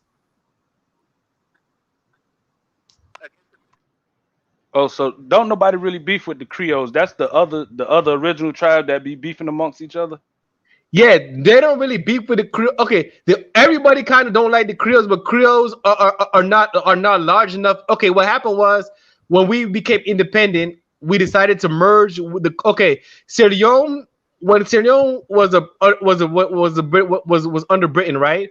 It was two entities. They had the colony of Sierra Leone that was Creole controlled and the protectorate. So 90% of Sierra Leone was part of the protectorate. So what they did was the British, they said the Creoles could only take over part of Sierra Leone. They couldn't just take over all of Sierra Leone. It wasn't like Liberia, they could take over the whole country. So we're going to take over a part of Sierra Leone, a small part, like it was Freetown and Greater Freetown all the way to Waterloo Village. Just like Waterloo's where my mom's from. So it's basically just like Greater Freetown, right? But in the rest of Sierra Leone was a protectorate. So in the protectorate, the tribes still had their autonomy, right? They still had their autonomy, and they weren't under common law. They were under their own tribal law and everything. So like the majority of Sierra Leone was basically an equivalent in American standards with like a big Indian reservation, right? The majority of Sierra Leone was like a big reservation, right? So when we became independent, the Creoles decided to say, okay, we're going to work with the natives and we're going to make one country. We're going to unite democratically. But when that happened, of course, they vastly outnumber us. So ever since 61, we hadn't had power since 61 because of numbers, and they purposely tried not to make Creoles include Creoles in their main government. They don't they basically work together to keep us out. The only thing we basically still have is like maybe like the small things like the mayor of Freetown. She's still a Creole. That's it. Like in the Creole in the Freetown suburbs, the chairman of Western is called Western Area Rural. That's the issue. We don't have that much numbers. We probably not even 5%, probably less than that. We're very Pillow. Pillow. I want to ask you a question. Okay, as an African, okay, how was it for you growing up in America? It was difficult. It was both. I grew up here since I came in when I was really young. I was only 2.5 years old. I'm just saying, people talk like that. People are not here hating on Africans, man. It's been out there for time, man. Here you go. No. See, for me, let's go. Let's go. Fuck it. Let's do it. For me, I can't compare it as much. Because I never had a chance to grow up in Sierra Leone. I didn't have a chance to grow up in Sierra Leone because I came here when I was so young that all I really know is growing up in America. So it's hard for me to compare it. Yeah. You know what I'm saying? I came in, I was 2.5 years old. Like me too. But the thing is, like, people act like people don't like, even since childhood. You feel me? People they made fun of Africans, man. Go ahead. Let's get into it. Let's start with the African booty scratcher. Come on, fuck it. Yeah, of course. That was the main one. African booty scratcher. Every day was African booty scratcher. There you go right there, man. Fuck it. Come on. Come on, let's go on, vent out. Go ahead, get your frustrations out, man. Tell us how it was. I mean, it was African booty. I would just say how it was. Like there was always hate, man. You know what I mean? People say that us Africans we think lowly of African Americans, etc. It ain't never been like that, man. No, yeah. Cause see, they used to make fun of, but it wasn't that bad. I mean, I guess because I grew up in DC, so they're used to immigrants more over here. There's so many immigrants here. Everybody's just used to immigrants here, so it's not a thing to be immigrant over here. It's not a thing. Like everybody's. It's so many immigrants here that all the Americans who from America, they're so used to immigrants. It's not like a big clash. They're so used to it over here in DC. They're so used to it in the whole DC metro area. They're so used to immigrants that it's not even like a thing. The multiculturalism was a normal thing over here. I wasn't like alone. I didn't feel alone in being an immigrant because there's so many immigrants. There was so many immigrants here that it was normal to be an immigrant. So that wasn't weird.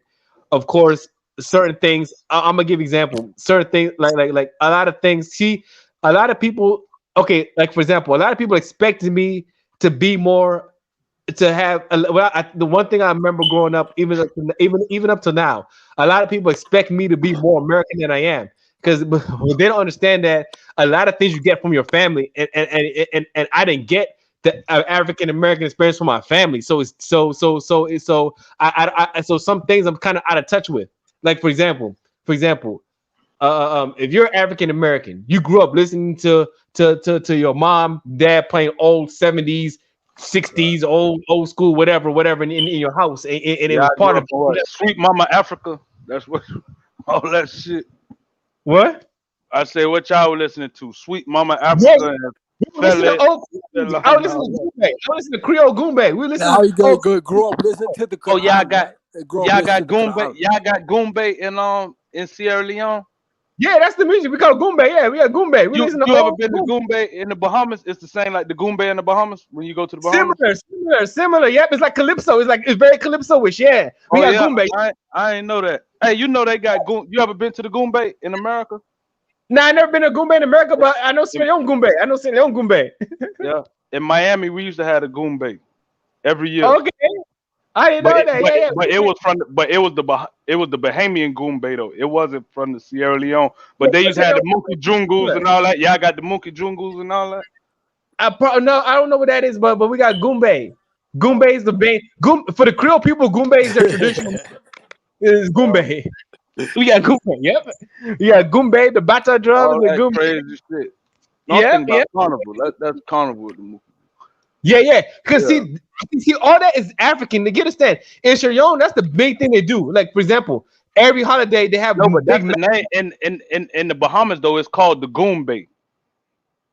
I know, and because look, when you play Goombay music in Sierra Leone, it's mainly the band. Like that's a big thing in Miami. Like all Bahamians, like when they had like big parties, they'll pay for the Goombay band to come out there and perform. We have the same thing. Like we have the Goombay bands too. We have the Goombay bands, and not only that, it's associated with secret societies because we have these secret societies where they have masquerades and they have, we call them devils, and it's based on like old Yoruba culture. Like they have Ogun devils and they have Gungun devils. It's like we call it devils because they used to worship this, but now we don't worship it, so we call it the devil to make you know you're not supposed to worship it. It's just like some old African culture, but they still have the masquerades. They still have the secret society and the masquerades, and they play the drums and the bata drums and do the gumbe. That's how the thing originated. Really, it was from masquerading societies in Africa. I thought that was from the Bahamas. I didn't know that came from Sierra Leone. No, you understand? The Bahamas is just Africans who just moved over to America. It's a relic. Basically, what I'm saying is that the Caribbean Goombay is a relic of African culture. You understand? Right. It's a relic. It's a relic of Africa. It's something they kept from Africa. They kept that style of music from Africa. You know. So we got the Goombay. That's our music. Goombay. Hey, so you ain't got no sad ass stories about being bullied. I think that's what he wanted you to tell. I think he wanted to tell you sad. I got sad stories of being bullied. I got a bunch of stories about being bullied. I had a friend. My best friend growing up was also from Sierra Leone. Me and him were two Sierra Leone kids in the hood, right? And he had it even worse than me. He had it worse. Cause I remember one time they came in his house and they whooped it. They beat his ass in his house in the middle of the apartment. They went in the apartment and they beat his ass. I remember his mom got smacked in the pool. His mom got smacked in the pool by his girl. It was a lot of shit. Like for example, my little sister. She technically my first cousin, but she grew up with us. I was like, everybody knows my little sister. One time she got beat up so bad. And then we moved her to Texas for a year. We moved her to Texas for a whole year because we wanted her out of DC because she was getting they jacked her up one day. I wasn't even around. I was at football practice. All of a sudden I come home. I see her. Oh, I never seen somebody beat her that bad in my life. Her whole face got busted. Whole lip busted. Her whole face was like was out of her face. It was like whole head was swollen. I'm like, damn. Yeah. I mean, I had a little bit rough. I mean, I lived in the hood. I grew up in the hood, so we had rough stuff happening to us. You know, but was it because you African or was it because you grew up in the hood? It's more because I grew up in the hood. It's not because I'm Right. African. You're right. It's not because I'm No, African. Right. nah, People need nah, to make that I think it's distinction. majority because of where you from. You feel me? Right. But once you went to Morehouse and you got around regular people, normal African, all that, it was different. Once you got like out of that hood experience dealing with African Americans, then how was it? Yeah, but it's what you get. It's once you get to college. You know what I mean? It's No, but I'm different. I'm saying talking like about when you're like a once you little get kid. no, I'm saying once you get out of the hood, cause when you in the hood, don't nobody get spared. Like you ain't special because you African. Don't nobody get spared. It was other African American kids who would get their ass beat Yeah. just as quick as an African. Yep. Yeah. So I mean, it's hard for me to say. I told you. I mean, okay. I'm No, gonna give I'm an saying example. when you went to when you went to Morehouse and you got out of that hood environment, how was it then like interacting with African Americans? I mean, it's hard for me to say. It's the same thing. It's normal. I mean, the only Well, no, see, it it's was hard. just like I'm sure normal it was like a lot everybody better. You else. know what I mean? Yeah, No, it's hard it's for a me to little say because different. that's all I know. I mean, it's hard for me to compare it to anything. I don't know what to compare it to. I mean, it's so like normal that I don't know what to say. Okay, I'm gonna tell you some real. I'm gonna say some real issues. But I had a lot of issues also because I'm Muslim. That's also issues too. But so I had some issues with African American Christians. Okay, like for example, that's one of the reasons why. I mean, do I still think this culture clash even with more people who not necessarily hood? As a matter of fact, I'm gonna be honest with you though. I think it's easier if you. I actually prefer ghetto hood African Americans to actually do because the ones that can't think or worse. Nah, because I'm not gonna lie. A lot of brothers inclined to Islam. Know what I mean? A lot of brothers could become Muslim, man. No, a lot of brothers see the Muslim, especially over here. man.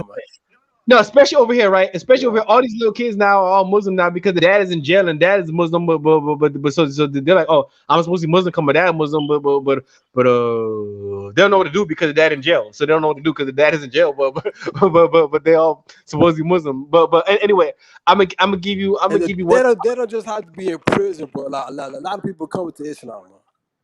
what? No, but a lot of huge portions of the African American community, they come to Islam, man. All these kids, most of them, their dads is in jail. That's how they got Muslim. Most of these kids in DC, their dads is in jail. And anyway, I'm gonna tell you some even more recently. I'm gonna tell you. Well, that's one of my issues. Why? Because look, I'm also I told y'all before that I never talked to you, some room, but I know Bowen and know I'm also a Prince Hall Freemason, right? And I fell out with a Mason, but I think a lot of the issues was culture clashing because I was African. I really believe a lot of things was because of that. So do I think? I think more. I think the more bougie African Americans are worse than the hood one. I think the hood ones are way more accepting in DC though. That's what I think. Right. I think the bougie ones have because So I would think it's because African American, but I think the bougie African Americans they're all about conformity. They hate, and their whole thing is if you don't conform, that's mainly what it is. If you don't conform to what they want you to be, they got a problem with you. Right. That's my main thing. My main thing is the bougie ones, and the hood ones have their issues too, but not because you're African, just because they're fucking ghetto and they don't know how to act. You know what I'm saying? Niggas just ignorant. Ignorant. Yeah, exactly. Yep. The hood ones don't know how to act, and then the bougie ones they want you to conform. They want you to conform. If you don't conform, if you don't tap dance and conform to how they want you to think, then they got a problem with you. So that's the two problems. You know what I'm saying? That's Straight the issue. up. The bougie ones want you to conform, and the ghetto ones are ignorant and fucked up. Yeah. Okay, I could go for that. The ghetto ones, I get cool with me. See, I'm see. Look, I'm not gonna lie, man. Pella is a funny motherfucker. The one that I learned about growing up he ain't lying though. I know exactly what he's saying. Yeah, the one thing I learned about going to the hood is that See, I know how to lay low. Let's see, I could be in the hood and nobody even know what I mean, because I learned really early how to lay low and keep your head under the craziness. That's the way I survived my whole life. You know what I'm saying? so I could chill with hood people. I can actually chill with hood people a lot. It's the bougie ones that want you conform is more hard to deal with. Because I know exactly what you're saying, especially when you get around them old boule type ones that done pledged and they Alpha Kappa rapper this and They're all the that worst. other type of shit. Apples are the worst. Yeah, they're the worst. All of them. I hate them. I can't stand the people. I know No, exactly what he's talking I about. was dealing with them in Prince Hall. I was dealing with them in Prince Hall, and that's the reason why I'm at Prince Hall right now. Even though I love Freemasonry, I couldn't stand those bougie Kappa type people. I couldn't stand them. But see, them the ones I was talking about when I was telling earlier, like the sellout political elite type that keep shit fucked up. That's where that shit come from. That like bougie elite class, you know what I'm saying?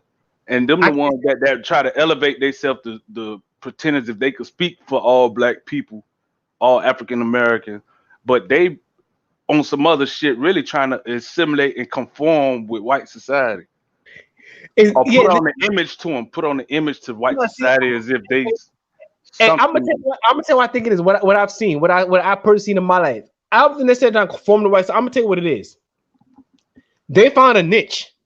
They found this niche.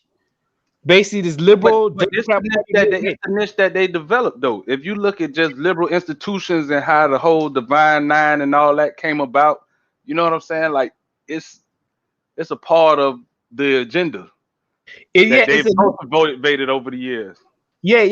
They found the niche. I told you, I dealt with this. Cause look, that's one of my main things I was trying to do. Cause, like, for example, I'm gonna give you my example. I had this guy. I don't want to say people's names. I don't want to say people's names online. But I'm gonna tell you about guy. I don't want to say people's names.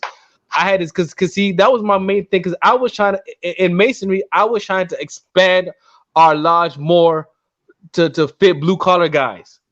And they had a problem with me doing that because I was recruiting a bunch of like people who work at Metro, people do I was getting everybody in lodge and a lot of them needed help, but I was personally tutoring them, and that's one thing they hated because I was actually getting like regular people who catch the bus, work Metro. That's one job.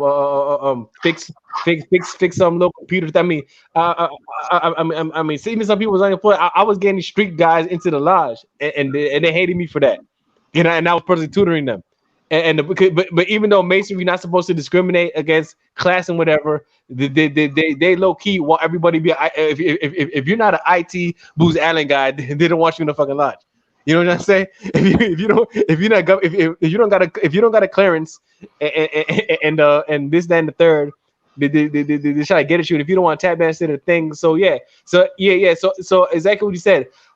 Is a certain people that made this niche, but I'm gonna tell you the problem though. Why it's hard to fix? Because even the working class people, they want to be part of that niche. If to tell you the truth, it's very few people who say we want to break. Because I was one of the few people who said I want to break that whole niche and I'm gonna redo it. But the long and short of the issue is that even people who are not part of that niche want to be part of it, and that's the problem.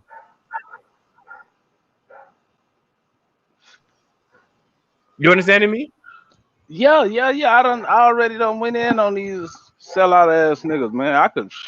That could be a whole show in itself. Yeah, the setup, but my problem is that, right? I'm trying to say that, but people who not even part of the sellout niche want to be part of it. They aspire to be sellouts. Yes, they aspire to be it. A lot of people aspire to be it. Even working class people aspire to be part of that niche, and that's the problem. They aspire to be sellouts. You know what I'm saying? That's the radical integrationists I be talking about. You know what I'm saying? Yeah. But think about it, they don't even make it as an integration. It's funny. I don't know how to explain it. They're not even radical integrationists. I'm gonna say you might be right, but I'm gonna say how I see it. Is pretty like they have a way. It's basically they found their way, and they're trying to protect their economy. They have a certain economy that they built for themselves, and they want and anything that breaks down their economy, and they're like. They're the I've made it Negro way. The basic right. The token Negro. Yes, yes. You ever read? Hey, you ever listened to a read? You know who Steve Coakley is? No. I probably do, tell me about. I probably because I run across so many people. So just tell me Nah, about it. Steve Coakley. He just did a lot of research and just exposed like the black boule, you know, going back to their origins and the Greek black Greek fraternities and shit like that in their origins and how they originated and their agenda and how it manifested in today. But he was speaking mostly back out like in the 70s and all that. Just check him out. Steve Coakley. Okay. I'll try to check them out. Yeah, but yeah, see, these people, they have it, and then I'm gonna tell you what it's tied to. It's tied to this Democratic Party. It's tied to the Democratic Party. Right. Exactly. If these people are the it's not just the Democratic, not just the Democratic Party, but liberal institutions and the liberal elite. Liberal institutions. That's why it gets promoted on certain college campuses. You know what I'm saying? Yeah. And it's like a feeder ground into the Democratic Party. Like a lot of these liberal institutions are feeder grounds, you know what I'm saying? Where they indoctrinate your ass into this whole liberal leftist ideology, you know what I'm saying? And they build from within that, you know what I'm saying? Hey, but I'm gonna tell you, a lot of them also into the black church too. They control the black church, nigga. That's a part of the agenda. They do. And oh my God. The AME church, if you talk about like the AME church, you know what the AME church is? Yeah, I know the AME church real well. Yeah, that's all them straight boule. To make it through the ranks of that and all that shit. Yeah, all that. I know that personally, factually, from the streets. Not nothing I done heard. A lot of that shit, man. The whole concept, man, you know what I'm saying? Like of the talented tent and all that, you know, the black Greek fraternities and how it's like just common sense, right? Think about it like this. How can you create and promote an organization, right, that says that their objective is to cultivate only 10% of the people? You're right. See, you get what I'm saying? Their only concern is to educate. Their only concern is to educate and galvanize around only 10% of the population. Like that's their fucking mantra. We're gonna galvanize, educate, and promote 10% of the population, and that 10% of niggas gonna control the rest of the 90%. That's their whole mantra. That's what they're founded upon. That's why when you get them niggas who done been in fraternities, they act like they like special. You know, like you ever been around them niggas that done been in fraternity 50 years old, still talking like they think they special. Oh, I'm alpha. It's like, who gives a fuck? Like, you know what I'm saying? Like, it's like a real like club type.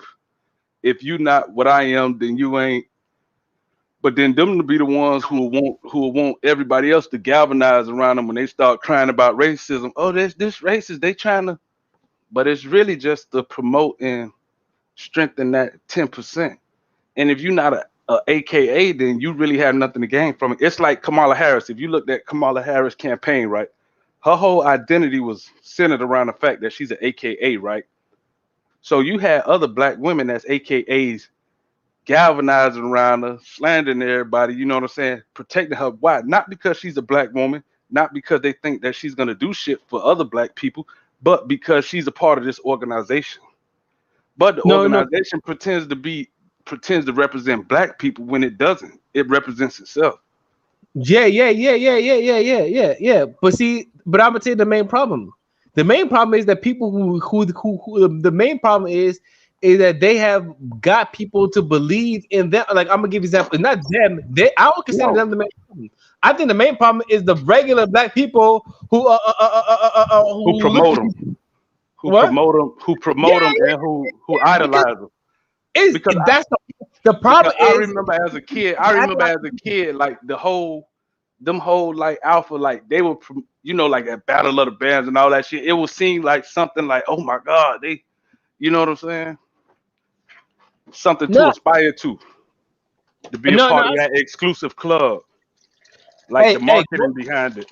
Yeah, like even me growing up, I always wanted to be a Freemason. That was my thing. I was going to be a Freemason. But when I came in, I was trying to do Freemasonry for the common people, but people hated me for that. I was See, trying to that get ain't what it's about. I was trying to get the common people in, and the thing that hated me the most because I was actually the most scholarly Mason. I I knew the science of Masonry better than everybody else did in the thing, and I was younger because the average Mason is a lot older than me. When I started, I was only 24. I was 24 when I started, and I rose up the ranks quick. But I was trying to get common working men in the lodge. That was my whole goal. I was trying to expand the masonry because I was trying to use masonry to lighten the mass amount of people. But all them Capo Boule niggas, they hated me for that shit. Right. But just think about it, right? And back to my radical integration and shit, right? If you look at the history of the black fraternities and sororities, they modeled themselves after the white Greek fraternities, Skull and Bones and all that other shit, right? To create like an elite circle of, you know what I'm saying, that they can be the how can you say it, like the feeder group for white society. That's why when you look in politics and shit like that, that's where the Democratic Party picked from. You did what I'm saying? You get what I'm trying to say? You never got into the history of like the black Greek fraternities and looked into that shit. Nah, because I didn't care about Greek. I just want to be Freemason, and I wasn't even impressed by Greek because I told you when you Freemason, you're on top of everybody. But what you saying is true though. Like I'm an example. Even more, I want Because more. you can't be a marginalized group, right? You can't. Let me just say this before you go on, right? Maybe you can play it too. You can't pretend to represent a marginalized group, right, and a minority group, but your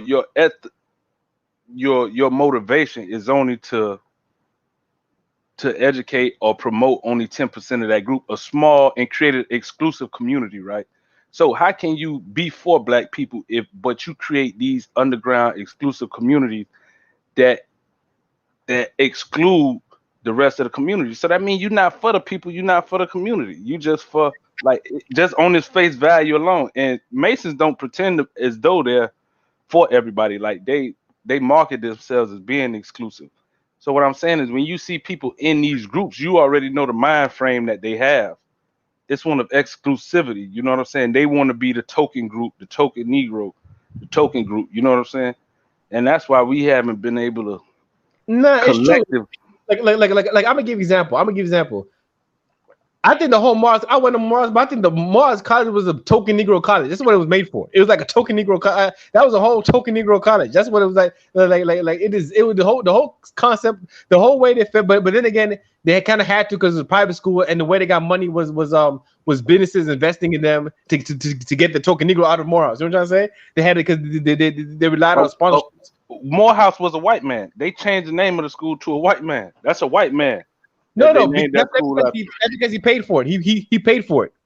It was Henry Nelson Morehouse. He paid. It was Atlanta Baptist College. At first, it was Atlanta Baptist College, and then it changed to Morehouse in honor of Henry Lyman Morehouse, who sponsored them, who's paid for their massive expansion, right? But anyway, to get back to the point though, in the end of the day, the problem with black people in America and all these organizations, everything is pure and simple. Not even they're trying to make exclusive. Is the main thing is that people are very vain. They want to say, "Look at me, look at me, not this, look at me, look at me, look at me." And the minute you break down that "look at me" mentality, they don't like that because they thrive on the "look at me" mentality. The theatrics. And it's not just elite. Superficial level of it. What I'm trying to say is that this mentality is all over the black community. It's not just in these Kappas or Alpha, whatever, in the sorority. It's everywhere. So everybody kind of feeds into the same problem. We all kind of feed into the same problem, and there's a vanity problem. We have a look at me problem, and it's a human problem. It's not just black people. It's a human problem. Well, it's primarily us. Other groups don't suffer from it as bad, like the Jews and the Asians. They don't suffer from it as bad. Because they have a way out of it. They found a way out of it. They have a cultural way out of vanity. You understand? They have a cultural way, a religious way. They found a way to That's real. That's real. You get it.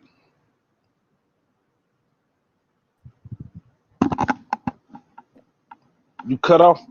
You blanking out, Pelu. Yeah, hello. I'm back. I'm back. Right. Hey, but Yeah. if you even look at Morehouse, right, in their position within liberal ideology, right, that's a liberal college. Even so, just look at when you graduated. Now, I was going there from 2004 to 2008. Oh yeah, you wasn't there, but you seen like when they had the whole thing when they was entertaining that bullshit about niggas wearing dresses out there. No, I was there for that time. I was there. I was there. I was. Let me tell you what happened. Matter of fact, the year I was supposed to graduate, the year I left. As long as I'm still doing some things. Don't worry about it. I don't want to get into my whole Mars too much on Mars because I had some issues and I had it was whatever. But anyway, I'm gonna tell you about the cross dressing thing. Matter of fact, they stopped the cross dressing in 2009, the year because I stopped going in fall of 2000 and I was supposed to finish fall of 2008. I stopped going I was supposed to finish spring of 2008, but I stopped going in fall of 2007. But I remember in 2009 is when they finally made the rule that you can't cross dress, right? But the whole time I was there, people were cross dressing. It got so bad. That's why they had to make that law because people were cross dressing in school. They not completely, but they was like wearing heels and skirts and shit like that. The faggots were wearing this type of shit in the campus. People need to realize this is an all male school. It's an all man school, and they was wearing purses and high heels on campus. I was there for that. I was there. When I seen that, I'm like, man, that's a disrespect to just. Oh my, that shit was crazy. I was there when that was going down. I told you the year I left. It was like a year after is when they finally made the dress code. You know what I'm trying to say? It got so bad, but I was there when it was getting that bad. You know what I'm trying to say? I was there the years prior to the dress code, so I was there when it was the worst. That I was there in the years that could force them to make the dress code. Yep, I seen it all.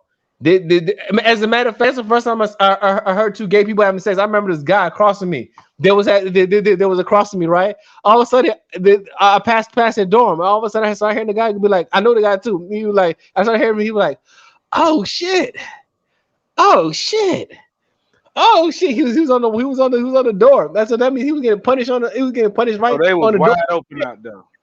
What? They was wide open out there. I mean, not wide open. No, I'm saying but it was going down like out there, like on some other shit. Yeah, it was. I told you. I heard one time I passed the room. I heard them going down. I heard it going down. I heard the whole shit going down. It went down. That's the closest thing. That's the closest time I've ever been to real gay sex. When I passed the room and I heard them, he was like, "Oh shit, oh shit."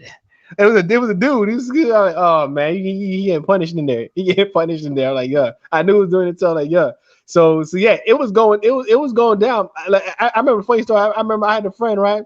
He said he had some other gay guy that was living in the same building as him, and he was always douching his butt, and then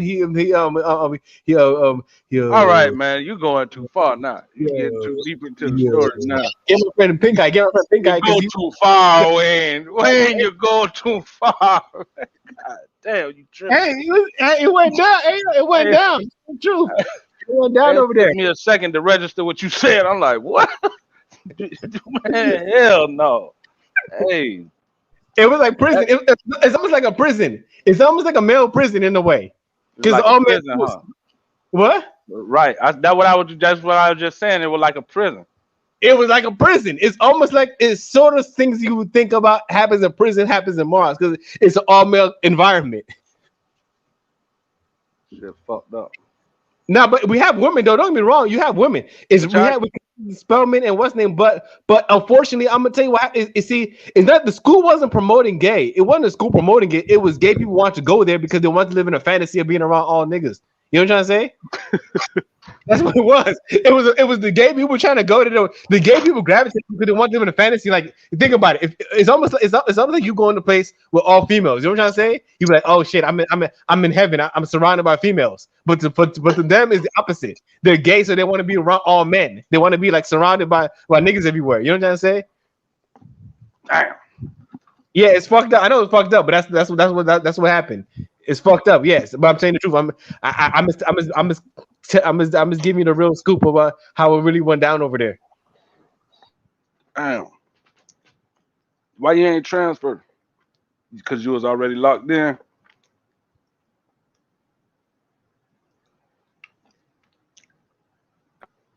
Why you ain't transferred to fam or something like that? Nigga phone fucked up.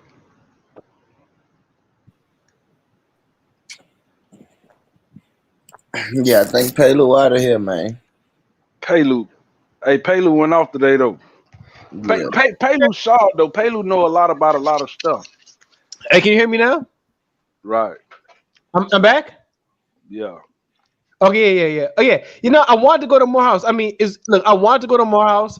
I had a full scholarship to Morehouse. Like I had a full scholarship when I came in. I had a full scholarship, academic, and I wanted to go there. And I was happy to go to Morehouse at the time. I mean, I heard about it. Gay. I told you. Don't get me wrong. It's not everybody's gay. It's just a core people that are extremely gay. When I was there, it wasn't like everybody's gay. It was like a core like 10% of the population. But you know how them Atlanta gays be. They want everybody to know they gay, and they just a distraction. Like they Exactly. just can't shut up and be gay. They gotta go Exactly. extreme. So it wasn't like the whole school was gay. It had like a core like 10%. They just ruined the image of it. And it ruined the image of it. Exactly. So it wasn't like everybody was gay, but they had the little gay circle. Look, like for example, you go in the cafeteria, the gay had their section. If you were straight, don't go to the gay section. It was like they were they had their own community. It was like it wasn't like the school was gay, but it was a gay community inside the school. You know what I'm trying to say? Right.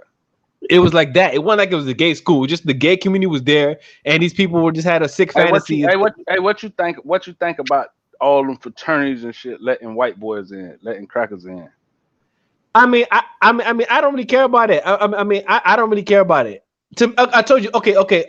That's one thing. I'm saying though, but this is the thing though, right? I'm saying you saying you don't care, but if you got an organization, right, that pretends to be for the, and this not a public organization, right? Either this not like a public school we talking about.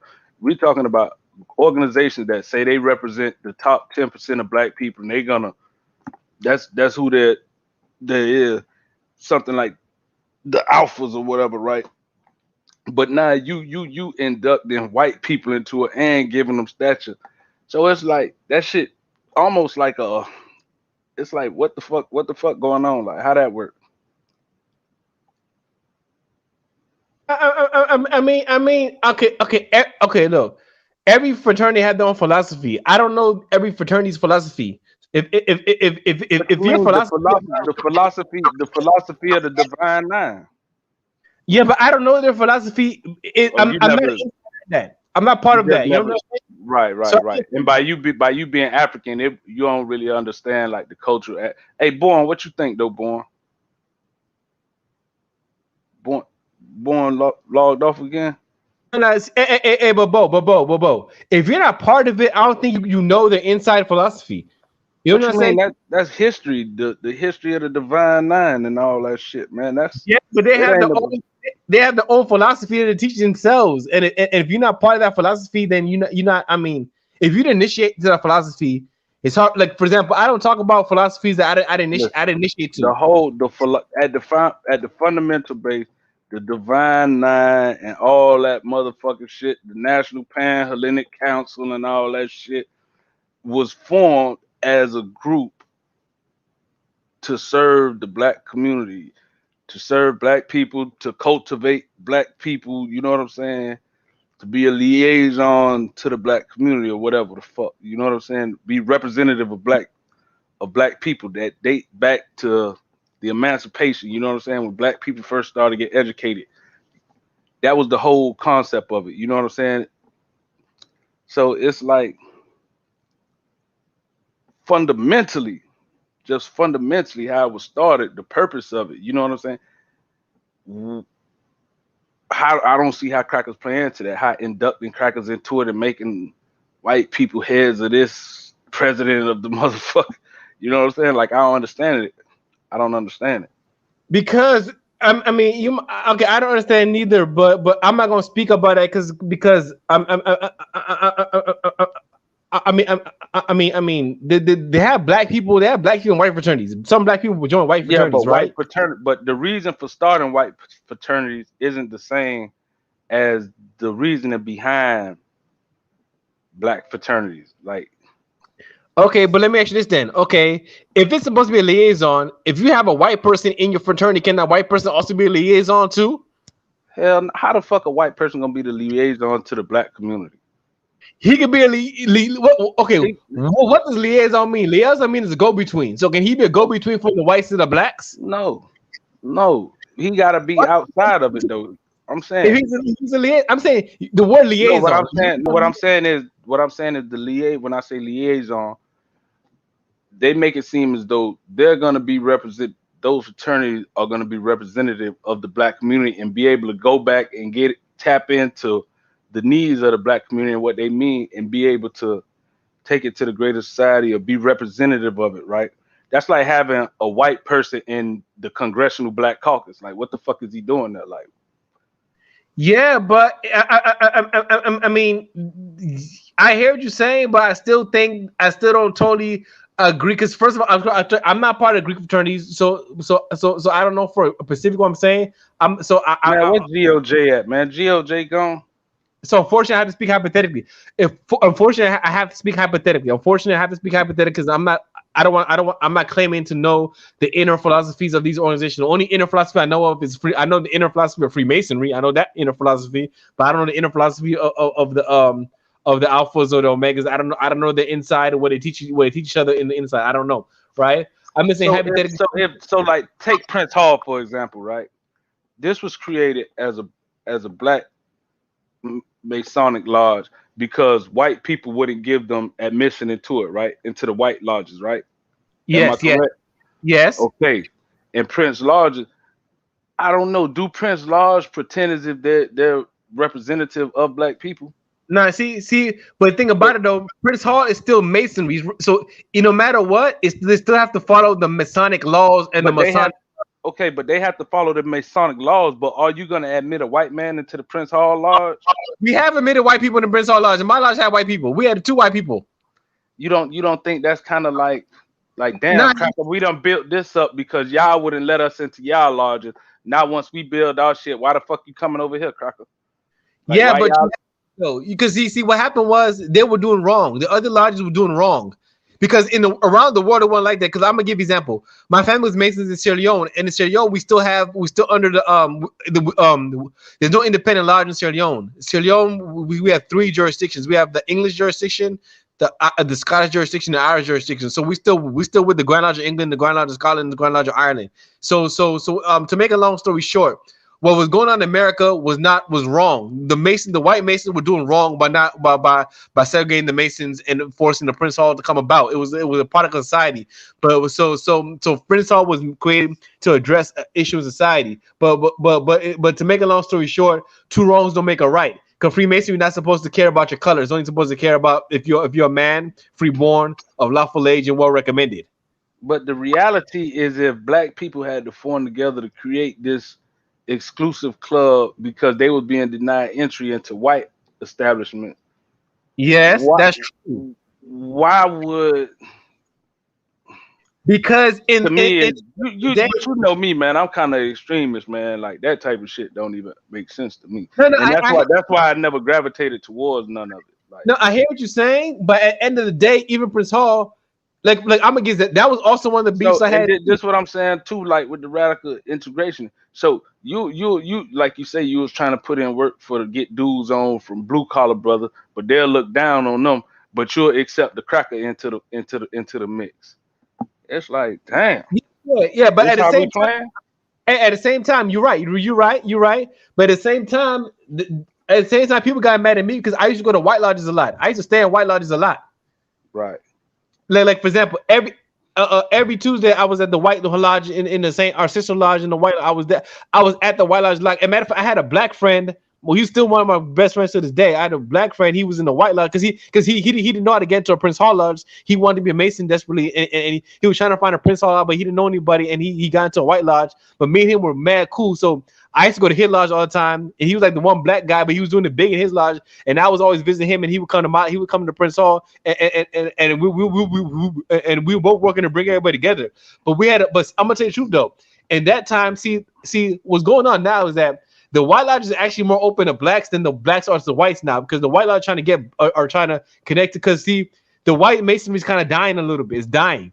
Like they don't have that many membership, and they're trying to reinvigorate it, so they're trying to make it more like open and stuff, especially in the blacker areas, especially over here, because it's Prince George County is everybody black. But anyway, to make a long story short, the whites are actually more open to the blacks now. But the blacks, like for example, a lot of people didn't like me because I was always hanging with white people and hanging in the white lodges, and they act like I was being. Them lodges different than fraternity. But at the end of the day, though, you know, that's why I don't take that shit serious. All I take all them niggas, in my opinion, is just do the little step shows and all that other shit.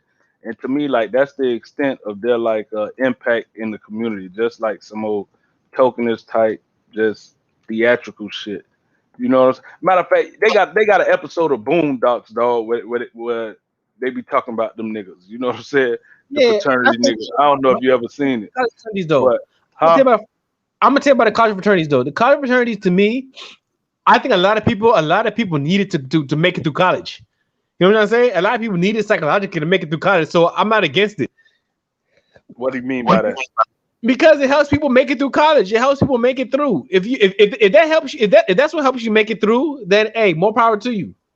You saying just like the camaraderie? Yeah, exactly. Yeah.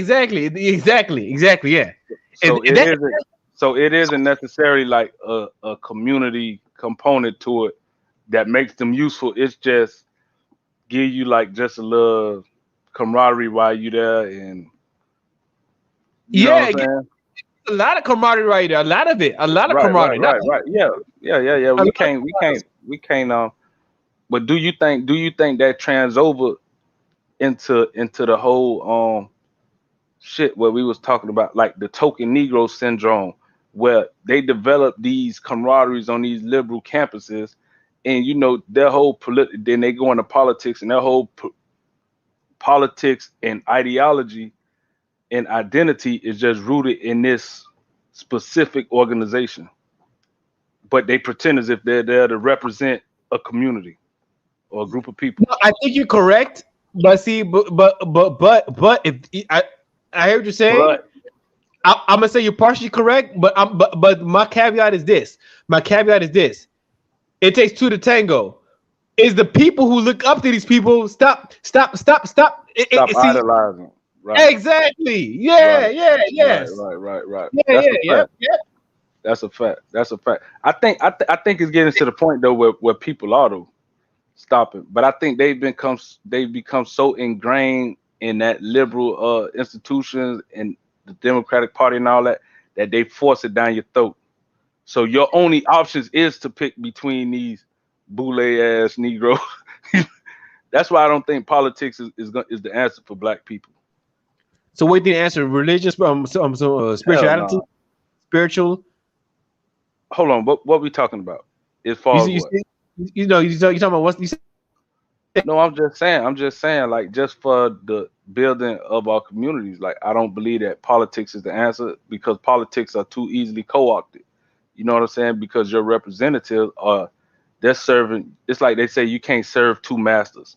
So you can't be in politics and pretend to represent a community when in reality, not only do you represent the liberal elite, whatever partisan party politics you gotta be representative of. So if you're a Democratic candidate, you don't get to pick what you want to run on. You pick from the list of Democratic policies and what they say you could take back to the people. You know what I'm saying?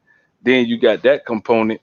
Then you got the component of the organization in which you representative of, you know what I'm saying, that elevated you. So now it's to your sorority, to your specific sorority, then outside of that, just to the whole divine nine. You know what I'm saying?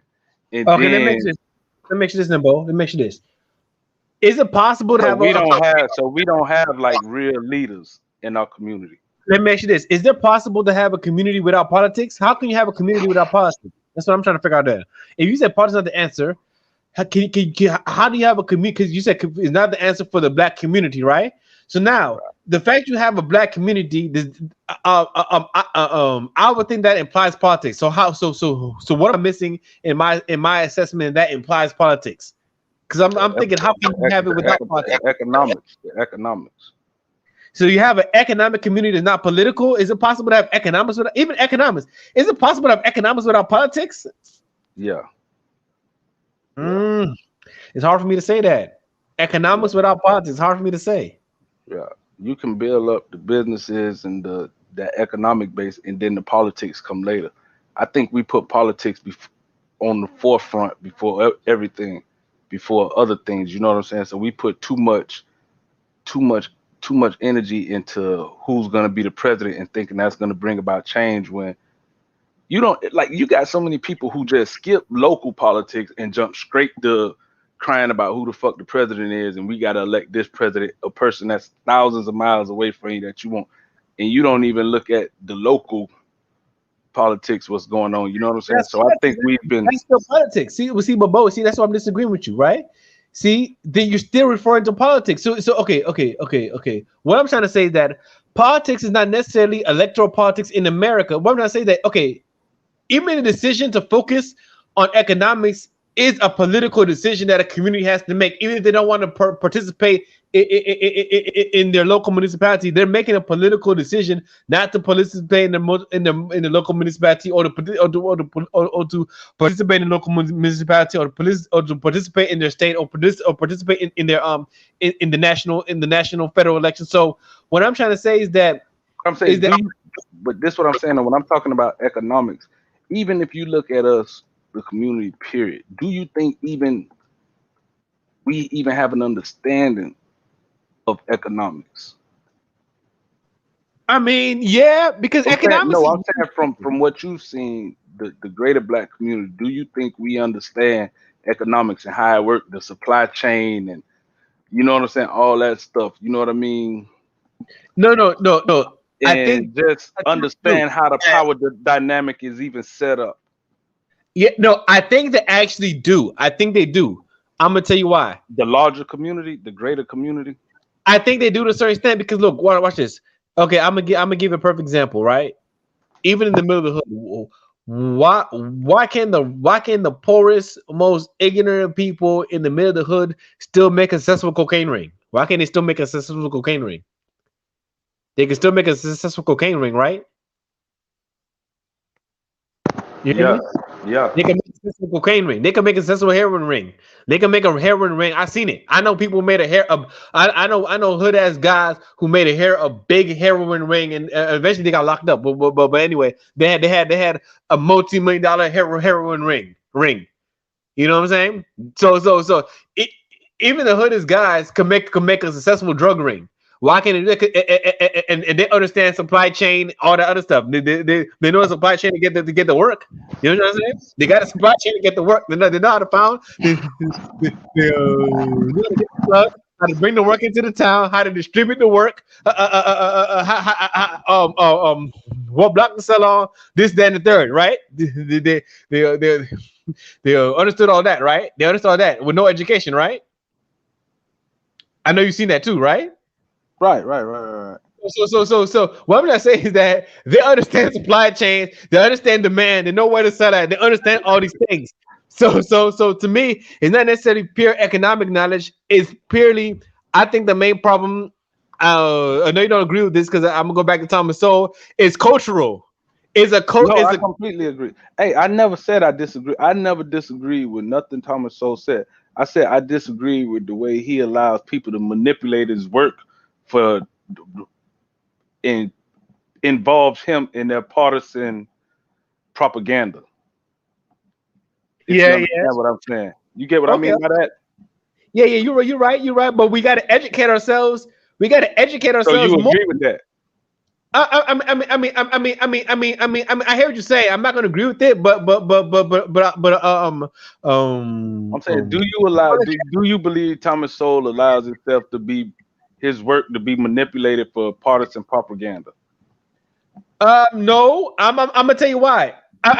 Okay, see, look, okay, I had to. I'm on my bias side. That I told you, I'm an anti-leftist. Anything against the left, I like it. I'm at war with the left. I'm at war with the left. So anything that Right. goes against the left, I'm loving it. It's almost like this is missing me. It's almost like and the enemy of my enemy is my friend. In many Right. ways. See, look, that's the reason why. Even me, I don't agree with Ralph, like Ralph and them, but I could go to Ralph's channel. Me and Ralph are cool. Why? Because we both hate leftists.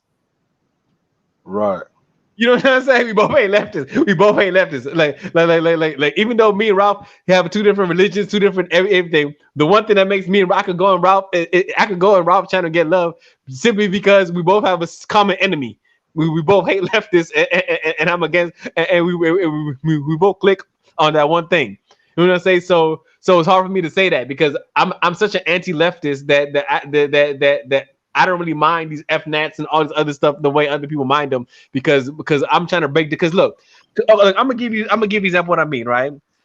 In the DC area, the DC area is one of the richest areas in America. Probably the richest area. The only area really competing with us is maybe the Bay Area in Silicon Valley.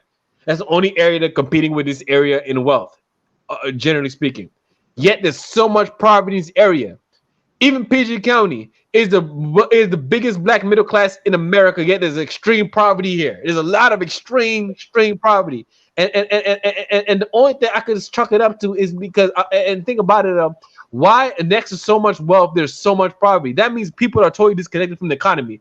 And why disconnected from the economy? Because they have mentalities that are delusional, that's not making them take part in the economy that's going on around them. And I think the liberal agenda is promoting propaganda that's keeping these delusional mentalities alive. So I think if the propaganda, the liberal propaganda base breaks down, the delusional mentalities that's causing people to disconnect from the economy is going to break down themselves, and people will engage in the wealth that they find themselves in.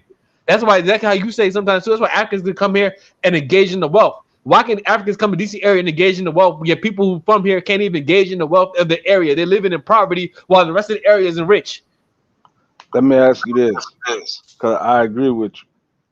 How much of it, and I want to go back to the Divine Nine, how much of it do you think is because we have this political elite that keeps the overwhelming majority of the people blinded or misguided? Where even the illusion that we bought into, of the illusion of inclusion that we bought into, and having to assimilate into, I don't want to say assimilate, but whereas though we've created this mentality of where other groups have a more entrepreneurial mindset, where in their communities they think from more entrepreneurial mindset and building up their communities from within.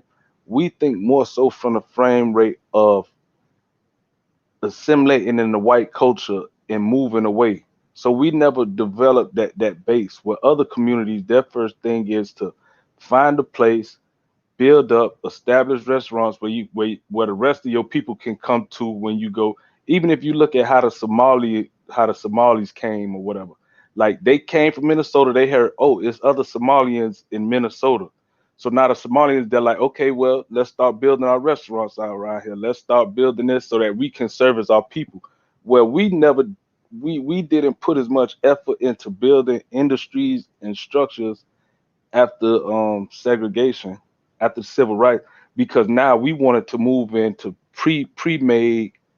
We fought for the right to be able to go into white institutions, and so we get the social status that comes with working in corporate America, or the status that comes with moving into this white neighborhood. So now it creates a brain drain in black communities. You get what I'm saying? Well, No, you're totally right. You're totally right. I'm gonna add some other things to it, right? I think also exactly what we say. That's part of it. The brain drain into the and that even happens in African community. That's why a lot of people why you think so many Africans doing well in America, but is not doing well in Africa. The same thing happens over there because the people who have skills that are marketable, they can leave the country are the first people to leave. You understand? Right. Even if you're young, because everybody who can get out gets out. You know what I'm saying? The people left there, the people can't get out. You know what I'm saying? So everybody who can find a way out, they get out. And that's people who have more skills, or who have more. And that's why we lose our investment in human capital, because all our human capital that we've invested in Sierra Leone, they find their way out. So that problem is a worldwide problem, right?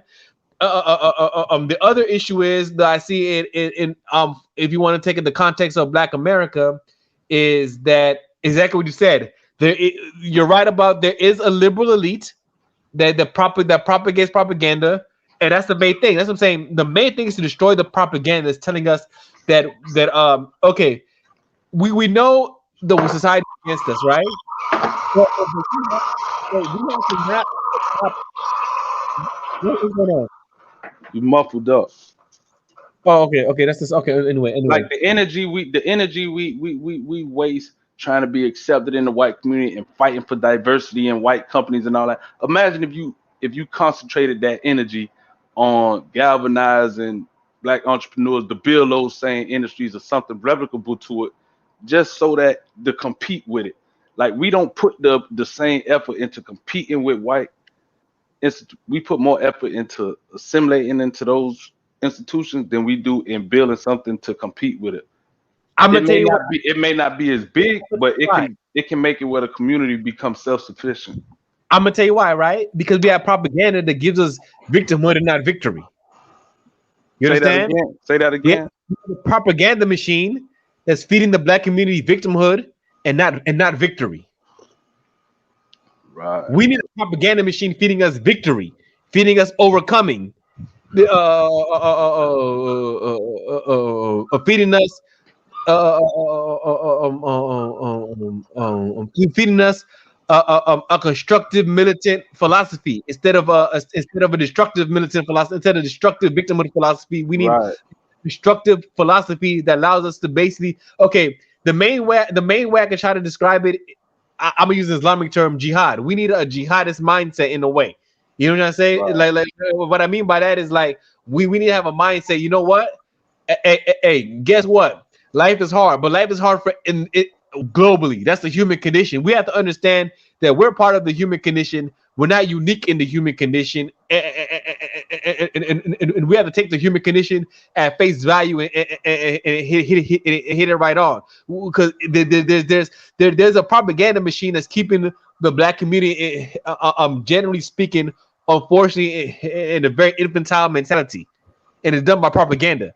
We need to break the propaganda machine that stop.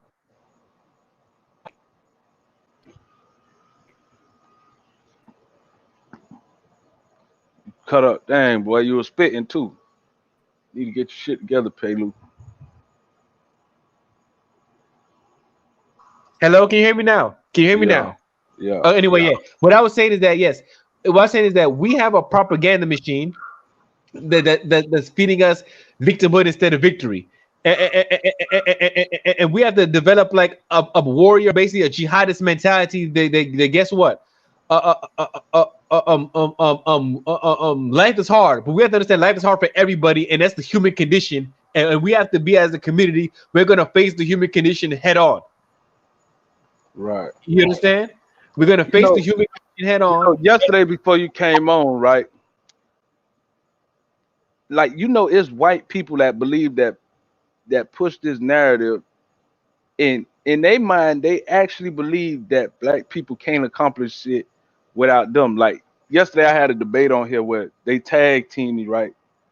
Jupes and some other dude and I was talking about, and they say that Black people can't be successful unless you integrate with white people. And I'm like, are you fucking kidding me? Like, you get what I'm saying? Like that mentality, like the fact that you can create Black schools, and there's Black schools that can be taught by Black people that can produce successful black people. Even if you look at the history of DC, right, and Marion Barry, you know about Marion Barry, right? I met him. You met Marion Barry? Of Dog, course. Marion Barry produced billionaires. Like if you read Don Peebles' book, you know who Don Peebles is? He made PG County. Basically. But this man is a billionaire. Nah, I believe he's a radical. I don't want to call him a radical integrationist because he did marry a white woman. So damn, he lost some points for that. But you know what I'm saying? But his whole success came from Marion Barry, and he had them broke down Marion Barry vision. You know what I'm saying? And it's like, so it showed that it can be done. You know what I'm saying? If you just galvanize your resources or whatever. I met You know Marion what Barry. I'm saying? A couple times. I met Marion Barry a couple times. Marion Barry, the only person that could get caught on camera, nigga, smoking crack cocaine and get reelected. Yeah, I know. Yeah. But I'm saying that's just because. Yeah. So you know it's something about him with people like we don't even give a damn if he smoke crack. Yeah, I know. But Man, see, crazy. What you think about Marion Barry though? How you see him though? I mean, everybody liked him here. He was good. Don't get me wrong. He was good. I mean, it's hard to say though. I'm saying from the perspective of a black man going up against the white power base, because you know what you seen in Mary Berry wasn't the same Mary Berry that black people who grew up in DC back in the days. You know what I'm saying? When he got elected and how that changed. No, I don't know if you ever talked to like older people from DC. I was alive when he was mayor. No, but I'm saying like when he first came into office, when he first got elected. Yeah. Because I remember when I was a kid when the crack incident. No, yeah, of course, yeah, it was a little bit before me, but still, no. See, because everybody remembers because that's because he did the big school program where everybody had a summer job and all this other stuff. Yeah, he did a bunch of program. I mean, he was good at using the state to redistribute money to black folks. I'm gonna tell you that much. But at the same time, a lot of black people were leaving the city too. I mean, because that was still he was a crack era mayor. He was the one everybody was leaving. I mean, it's a mixed bag. I mean, I'm not gonna blame all the issues on him, but it was a mixed bag because he was still the crack era mayor. The city was losing. Was that in his control though? Yeah, it wasn't his control, but he could have done more. I mean, he could have done more stuff. I don't know. Let me. Okay. I'm young to tell you the nitty gritty of how that went down because that was my childhood days. So but I'm gonna say this though, because a lot of people leaving though. Like I'm gonna give you an example. Okay, a lot of people leaving. But were they leaving because of him or just because crack had hit? Crack was bad, but a lot of other things too. The school system was bad those days. Right. Schools were terrible those days. Nobody wanted to go to DC public schools. What else bad? What about from the entrepreneurial aspect and how he was able to bring in all the black businesses and get them government contracts and stuff like that and empower a lot everybody? Yeah. That was big. Entrepreneurial and the economic.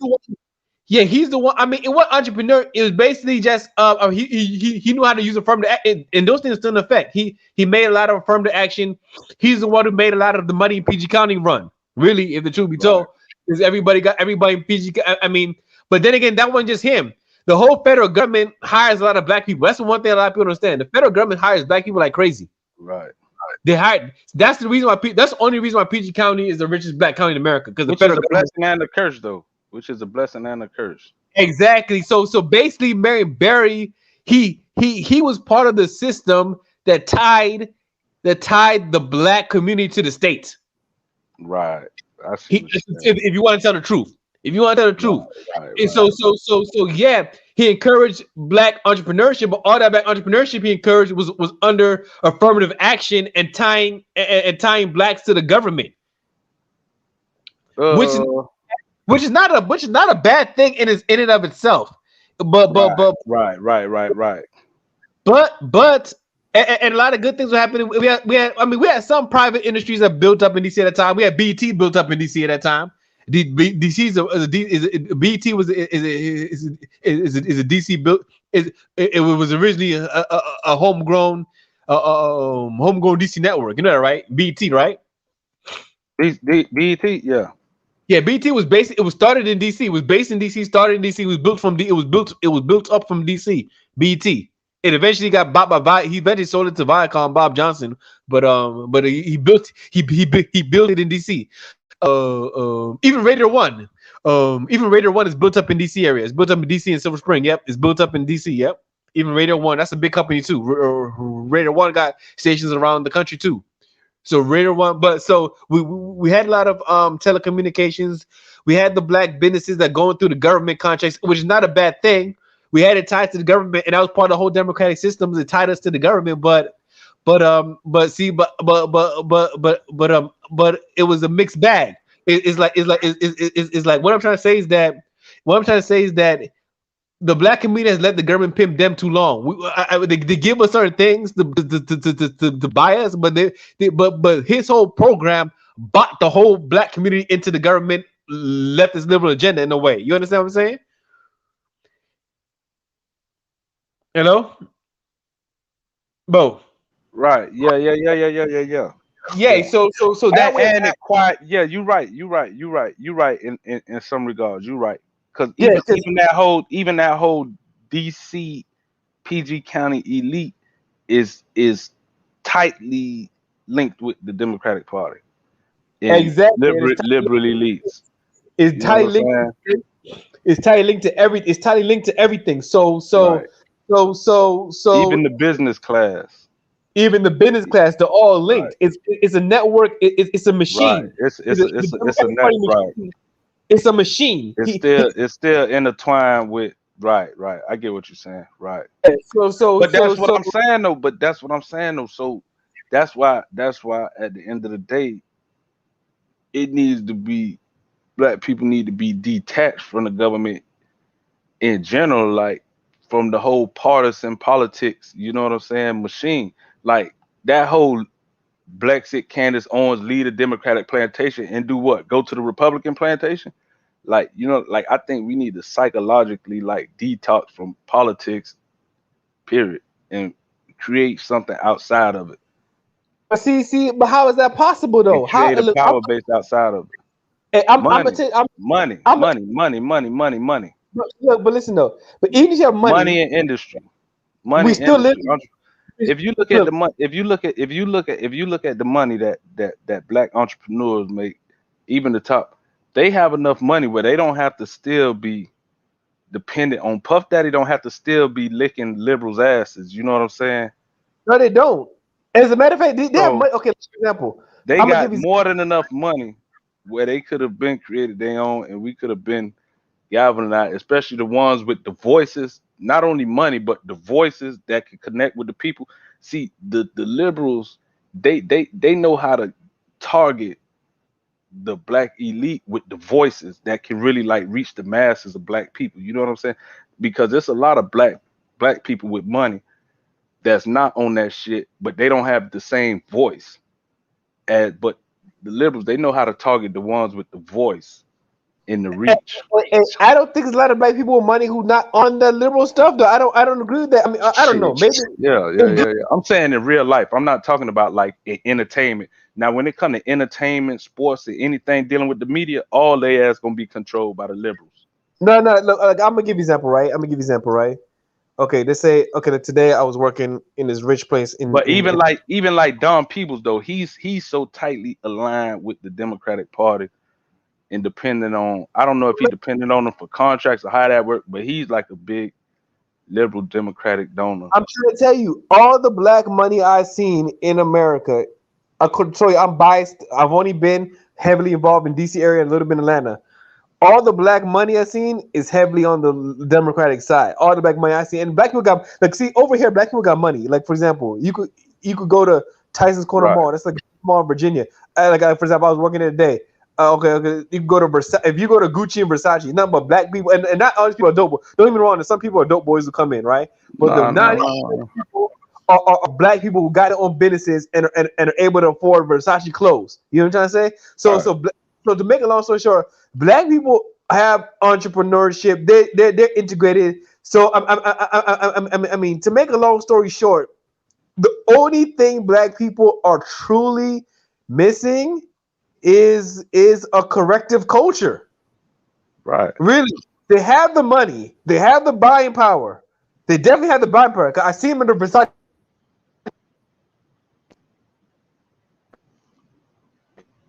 Hey, cutting up, bro.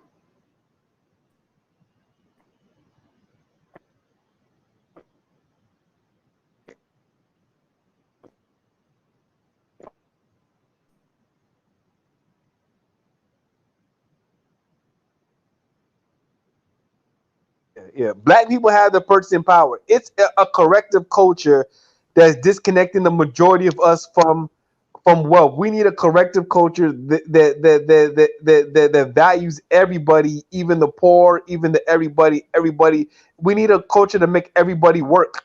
And I mean, it's hard. Not just work because we work. It's that we need a culture that Not less about everybody. consumerism. We got a culture steeped in consumerism. Yeah. That's what I'm gonna say. Okay, so Because a nigga without work, 'cause even if you make 100, niggas work and make 100,000 and still be broke. that's what I'm gonna So say. it So don't be the money. It's not the money. Like I don't. what we need. We need from consumerism to a producerism culture. That's what I mean by work. A producer. Okay, let me say a producerism culture. That we're a culture that produces. We just keep on producing no matter what. We need. That's the only way we could have abundance because we have enough money to build it. Because I'm trying to still figure out. See, look, it's hard. It's hard to say because there's still so many people. Look, no matter what you say about the blacks who have money, there's still so many blacks who just totally disconnected. I'm trying to find out, and it's not that the money's not around. They themselves are just disconnected. You understand what I'm trying to say? Right. People are just disconnected. How do we connect? How do we make a platform that connects everybody that things get distributed better? When you Because say the money's there. distributed, The what money's you mean distributed?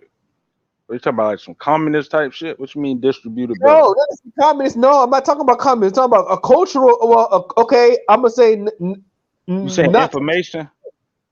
Yes. Like that. We fuck.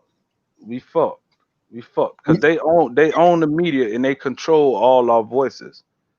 You know what I'm saying? Even That's the problem. if you look at the music we consume, if you look at the way politics is pandered to us, the people that's like they control the voices. The liberal elite control the voice. That's why I don't believe in rappers. I believe in censorship when it comes to rappers. Fuck that. I don't believe in censorship in everyday reality. But if they gonna censor Farrakhan, they might as well censor Lil Durk too. Fuck it. Censor everybody damn body. That's the problem with the. That's what I'm saying. Really, the black people's only problem in America, to me, the core of their problems is the liberal propaganda. That's the Right. core of their problems. And The that core. play into the whole rap music and all that, the entertainment industry, all that. How think about it. When Joe Biden wanted to appeal to the black community, where did he go? The Breakfast Club and fucking Cardi B, a puss ass illiterate stripper bitch. You know what I'm saying? Exactly. If that ain't the height of disrespect, what the fuck make you think we give a fuck who this bitch say we should vote for? Like who does that? What other culture does that? Pander to a fucking illiterate stripper bitch. It's not disrespect. I'm gonna tell you why it's not disrespect. I hear you saying you're right, but I'm gonna tell you why I'm saying. You know why? The Breakfast Club. Because None of them niggas probably got a fucking Charlemagne the God probably ain't even been to community college, but he get to sit down with the president and relay a black agenda or even act like and all they do is just so come on now. Yeah. It's The culture because fucked up and they know it's fucked up and they know where they want to gravitate us toward. So they not gonna have the president go sit in front of, you know what I'm saying, some independent businessman who they know whoever the fuck. Yeah. Oh hell no. He not gonna go sit with Glenn Lowry or even Cornell West. Even if you like liberals, since he's liberal, they're not gonna go sit with Cornell West, somebody who can have a real intelligent conversation about the elections and about what type of policies you're gonna present. They're not gonna sit with nobody with an economic background. They're gonna go sit with a fucking singer, a fucking stripper bitch, and a puss ass nigga that talk about eating ass all day on the radio in the morning show. Yeah, like you're right. But I'm gonna tell you right. I'm gonna give you an example. I'm gonna give you an example of a word I hate. I hate exactly what I said. Why the hip hop community have taken the word for the culture. So they've actually taken the word for the culture and made it theirs, like saying they control the culture. Right. They even say for the culture. But who says for the culture? And that ain't even the culture. Who says they even the culture is representative of the culture? My grandma don't listen to that shit. My mama don't listen to that shit. But they've been able to control the narrative though. My mama don't listen to that shit. But they've been able to control the narrative. They've been able to control the narrative.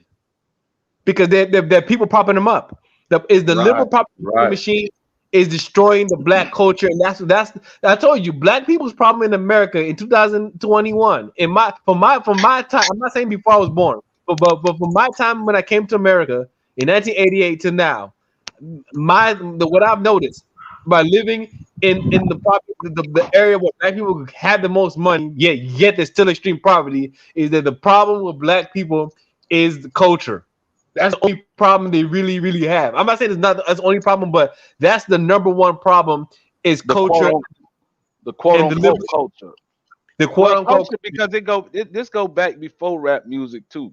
But rap music just totally like knocked it out the park and just totally like stuck a knife in it. You know what I'm saying? Because certain things such as the consumerism and all that, that's always been there. You know what I'm saying? Because they did a study back in the 60s, and I remember they were saying that black people spend the most money per any group on luxury and designer brands. You know what I'm saying? And this was a study that they did in the 60s. They was like per income. They was like per income, black Americans spend the most money. You know what I'm saying? And how many things they spend on durable things? Do they spend on durable things? Mm-mm. Exactly. Bullshit. You talking about bullshit? Shoes, clothes. Gucci. Yeah, Gucci and Versace. Right. They have a faggot's name. No, Versace was a faggot. They have a faggot. You wearing a faggot's name on your shirt. Hey, listen. When I was growing up, listen to me. When I was growing up, designer brands, what they call designer now, niggas called that faggot clothes. Like niggas wearing Gucci and all that, not necessarily Gucci, but the Gucci that they wore back then wasn't like the same shit, like with the skinny jeans and the only people that was wearing skinny jeans and maybe designer back then was faggots and Jamaicans. You know what I'm saying? That's it. They'll have like the skinny jeans on some more like Italian type shit. But like black people, niggas weren't wearing that shit. That shit was considered faggot clothes. You know what I'm saying? Faggots is the ones that propped up Dolce. Look at their advertisements. If you look at the advertisements for all these designer brands you wear, look at a Dolce and Gabbana advertisement. You subject to have two niggas tongue kissing on the fucking. Look, open up a GQ magazine and look for the Dolce and Gabbana advertisement. Look for the Prada advertisement. It's fucking faggots right there. Like, let's be real. Yeah. Am I lying? Like, yeah. I haven't seen a magazine ad in forever. I ain't gonna lie. I haven't opened up a magazine forever though, because everything now is internet. I haven't opened. Damn, that's crazy. Hey, have you noticed how print media has died? Nigga, you look at it, but it always look at a Dolce and Gabbana advertisement. It might be 5 niggas piled on top of each other with their tongue out laying down or some crazy shit. Just some obvious gay. You know what I'm saying? You know what I'm saying? That's their target demographic. Yeah, that's the thing. Black people in America need and a lot of people have been saying that. For example, Wardy Muhammad said that he was trying to build a new Balayan culture. That's a lot of people. I mean, that's what we need. The blacks need even if we have a mainstream culture now, we desperately need an alternative culture. We need an alternative culture. We need an alternative culture that goes against the makers. Look, no matter what the propaganda. Okay, first of all, we have to understand the propaganda machine is well funded. Is there, that, but we need to go back, because if you look at old Southern culture down south, it wasn't about all that shit. That was more so like a metropolitan, like New York, coming out of New York, like with all that shit. But like if you look at people like from down south coming up historically, like they didn't have that hyper focus on clothes and all that material shit. Okay, let me ask you this then. How do we institutionalize a counterculture for black people to heal themselves against the mainstream propaganda? How do we keyword institutionalize it? How do we institutionalize a counterculture? Keyword institutionalize. You can't. It's over with. It's a done deal. Okay, then there's no solution there. I'm saying no, really though, if you think about it, how could you do it? And you gotta kind of balance the impact of the media, social media now, and all these other big conglomerates. You know what I'm saying? That spend billions of dollars. You know what I'm saying? Collecting data. You know what I'm saying? To figure out how to market to your ad and how to inject all this propaganda into you. You know what I'm saying? You got companies like Palantir that collect so much data and, you know what I'm saying, selling off your data and shit, and know how to just bombard you with advertisement and visuals to just, you know what I'm saying? You look at how the media, the only way to do it, though, I'm telling you, ban rap music. That's the start right there. Ban that shit. Fuck them niggas. They done made enough money. Fuck them niggas. I'm too old to be a rapper anyway. Yeah, but how you gonna really ban rap music? Ban that shit. Just like we dropped the ball with Miss Dolores Tucker and all of them back in the day. They had the right idea when they went against rappers and all that shit. You know you remember that shit with Dolores Tucker back in the days and Reverend Butts and all that when they had them win at the government about rap music and trying to get it banned. Calvin Butts, you mean Calvin Butts in New York, the Abyssinian? Yeah. Yeah, he went to Morehouse. We attacked them back then, and we destroyed them people's legacy. But they and that's what's gonna happen. You trying to go against it, you're gonna end up becoming a martyr. They're gonna call you a coon, a sellout, all type of shit. You just gotta be willing to say fuck them. You know what I'm saying? Yeah. Hey, fuck you dumbass niggas. We're not gonna be able to ban rap. We're not gonna be able to ban it. We have to institute a counterculture. So you say there's no way to institute a counterculture to counteract you. There's no way to counter that. To counteract a 24-hour fucking cycle of propaganda and degeneracy. Yeah. How without censorship? How could you do it? Yeah, so how do you institute it? Yeah, you have to institute our censorship. So basically, it's going to take okay. In other words, you could do it within your family. You could do it within your circle of influence, your family, and people that listen to you. But you're not going to get the same fucking impact as Jay-Z or Lil Durk and the Baby and all them motherfuckers. Stop. We started right. So that's the first, all right. So you're saying you can do it within your circle of influence, right? So now, how do institutionalized circles of influences to know each other and communicate with each other, to have a platform where where different circles of influence can communicate with each other to counteract the propaganda institutionally? How do we do that? You know why I don't think it'll work? Because what you say is right. But once you go to trying to build those circle of influences, you're gonna find all type of divisions within it where it's gonna self-destruct. So whether it's gonna be the Muslims and the Christians gonna start beefing within it, then you might have the conservatives and the liberals gonna start beefing within it about some other dumb shit. When it comes time, presidential election time, it's gonna always be like niggas just love beefing. That's what we do. We beef. So once you try to establish some type of, there has to be some. We have to. Okay, listen. Okay, but I'm saying you disagree. I'm saying you disagree with that though. Like when you talk about institutions. I hear what you're saying, right? But guess what? It comes at a time where you really don't have a choice. You have to institutionalize the counterculture. It's gonna be a time where you don't have a choice. But what I'm saying is, people not hearing that shit. People don't see it. And they're not going to see it until it's too late. That's why I say you have to start on the ground in your circle of influence. You know what I'm saying? Because if you're talking, so, of course, you know, but when you say institutional, now you competing with corporations and you know what I'm saying? You have to compete because they have a machine. So basically, they got a machine. It's a machine pumping out this propaganda. So we need a counter machine. You need a counter machine. The only way to fight a machine is with a counter machine. You understand? Is you because a man can't fight a machine. It's almost like John Henry. Remember John Henry? It's almost like a tall tale. John Henry trying to fight the machine. So how do you suggest it? How do you suggest starting that machine where our leaders don't get co-opted in by corporations? Because that's what end up happening once you build up these institutions, they tend to get co-opted by corporations because niggas will sell out at the drop of a dime. You seen, like, even though I ain't agree with Kaepernick and I feel like he a clown and everybody that was against him was a clown, but you seen as soon as the corporations came in and the NFL stood up, be like, oh, we got Jay-Z on board. Jay-Z come, okay, so what we kneeling for? What we doing now? It's over with. Yeah, we good now. They say we good. And then niggas shut the fuck up and went on because Jay-Z punk ass came on. So they always gonna have that token Negro where they invest within them token Negroes that they feel like can sway the culture. And those happen to be the entertainers and sports figures and other dumb motherfuckers. You know what I'm saying? That's really just waiting for a check. You know what I'm saying? That's what they get paid to do. You know what I'm saying? And they do it. So I think it need to be where we get away from this I idolizing of these pop culture celebrities, whether they be entertainers.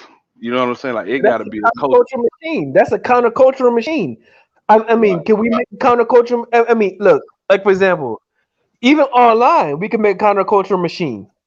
The white people are kind of okay. I'm gonna give you an example. Let me give you an example. I know you might agree with it, but basically, the alt right was a basic counterculture machine that they made. Right. That was a counterculture machine that they made, and it got so powerful that basically elected Donald Trump. It got powerful enough to elect the whole president. ADOS is a counterculture machine. Yeah, it is. It is to a certain extent, but it's still still in its infancy, but it's still in its infancy, but still yet to be seen if they. The only thing I feel like they got a over reliance, or I feel like they aspire to become a part of the machine though. In some ways, like, it still want to be with accepted. I feel like they trying to rewrite the machine. Like, I don't know. It's still kind of young. We still got to see how it goes, because it seems like they trying to fight the reform the Democratic Party, which to me is a waste of fucking time. But if just the rhetoric behind it, if you take out the partisan, but one of the things that they pumping that's central to the message is that counterculture of listening to rappers and entertainers, as you know what I'm saying, like, they exposing the entertainers and rappers for what they is and taking away that power from them to sway our opinion, or be that token Negro. But yeah, I feel like, so that's a start. So people realizing it, you know what I'm saying? But that machine, that corporate machine pumping out that propaganda, there was a motherfucker. YouTube, you know what I'm saying? Facebook ads and all that type of shit. It's like, you know what I'm saying? It's a machine. But anyway, man, I'm finna get up out of here though, man. Hey, I be telling these niggas, man, Paylu know more about this ADOS shit than a lot of these motherfuckers, man. You need to be teaching your little African brothers and everybody else. My phone breaking up with you about my phone breaking up too. Yeah, man. Salute. All right, man. See you later.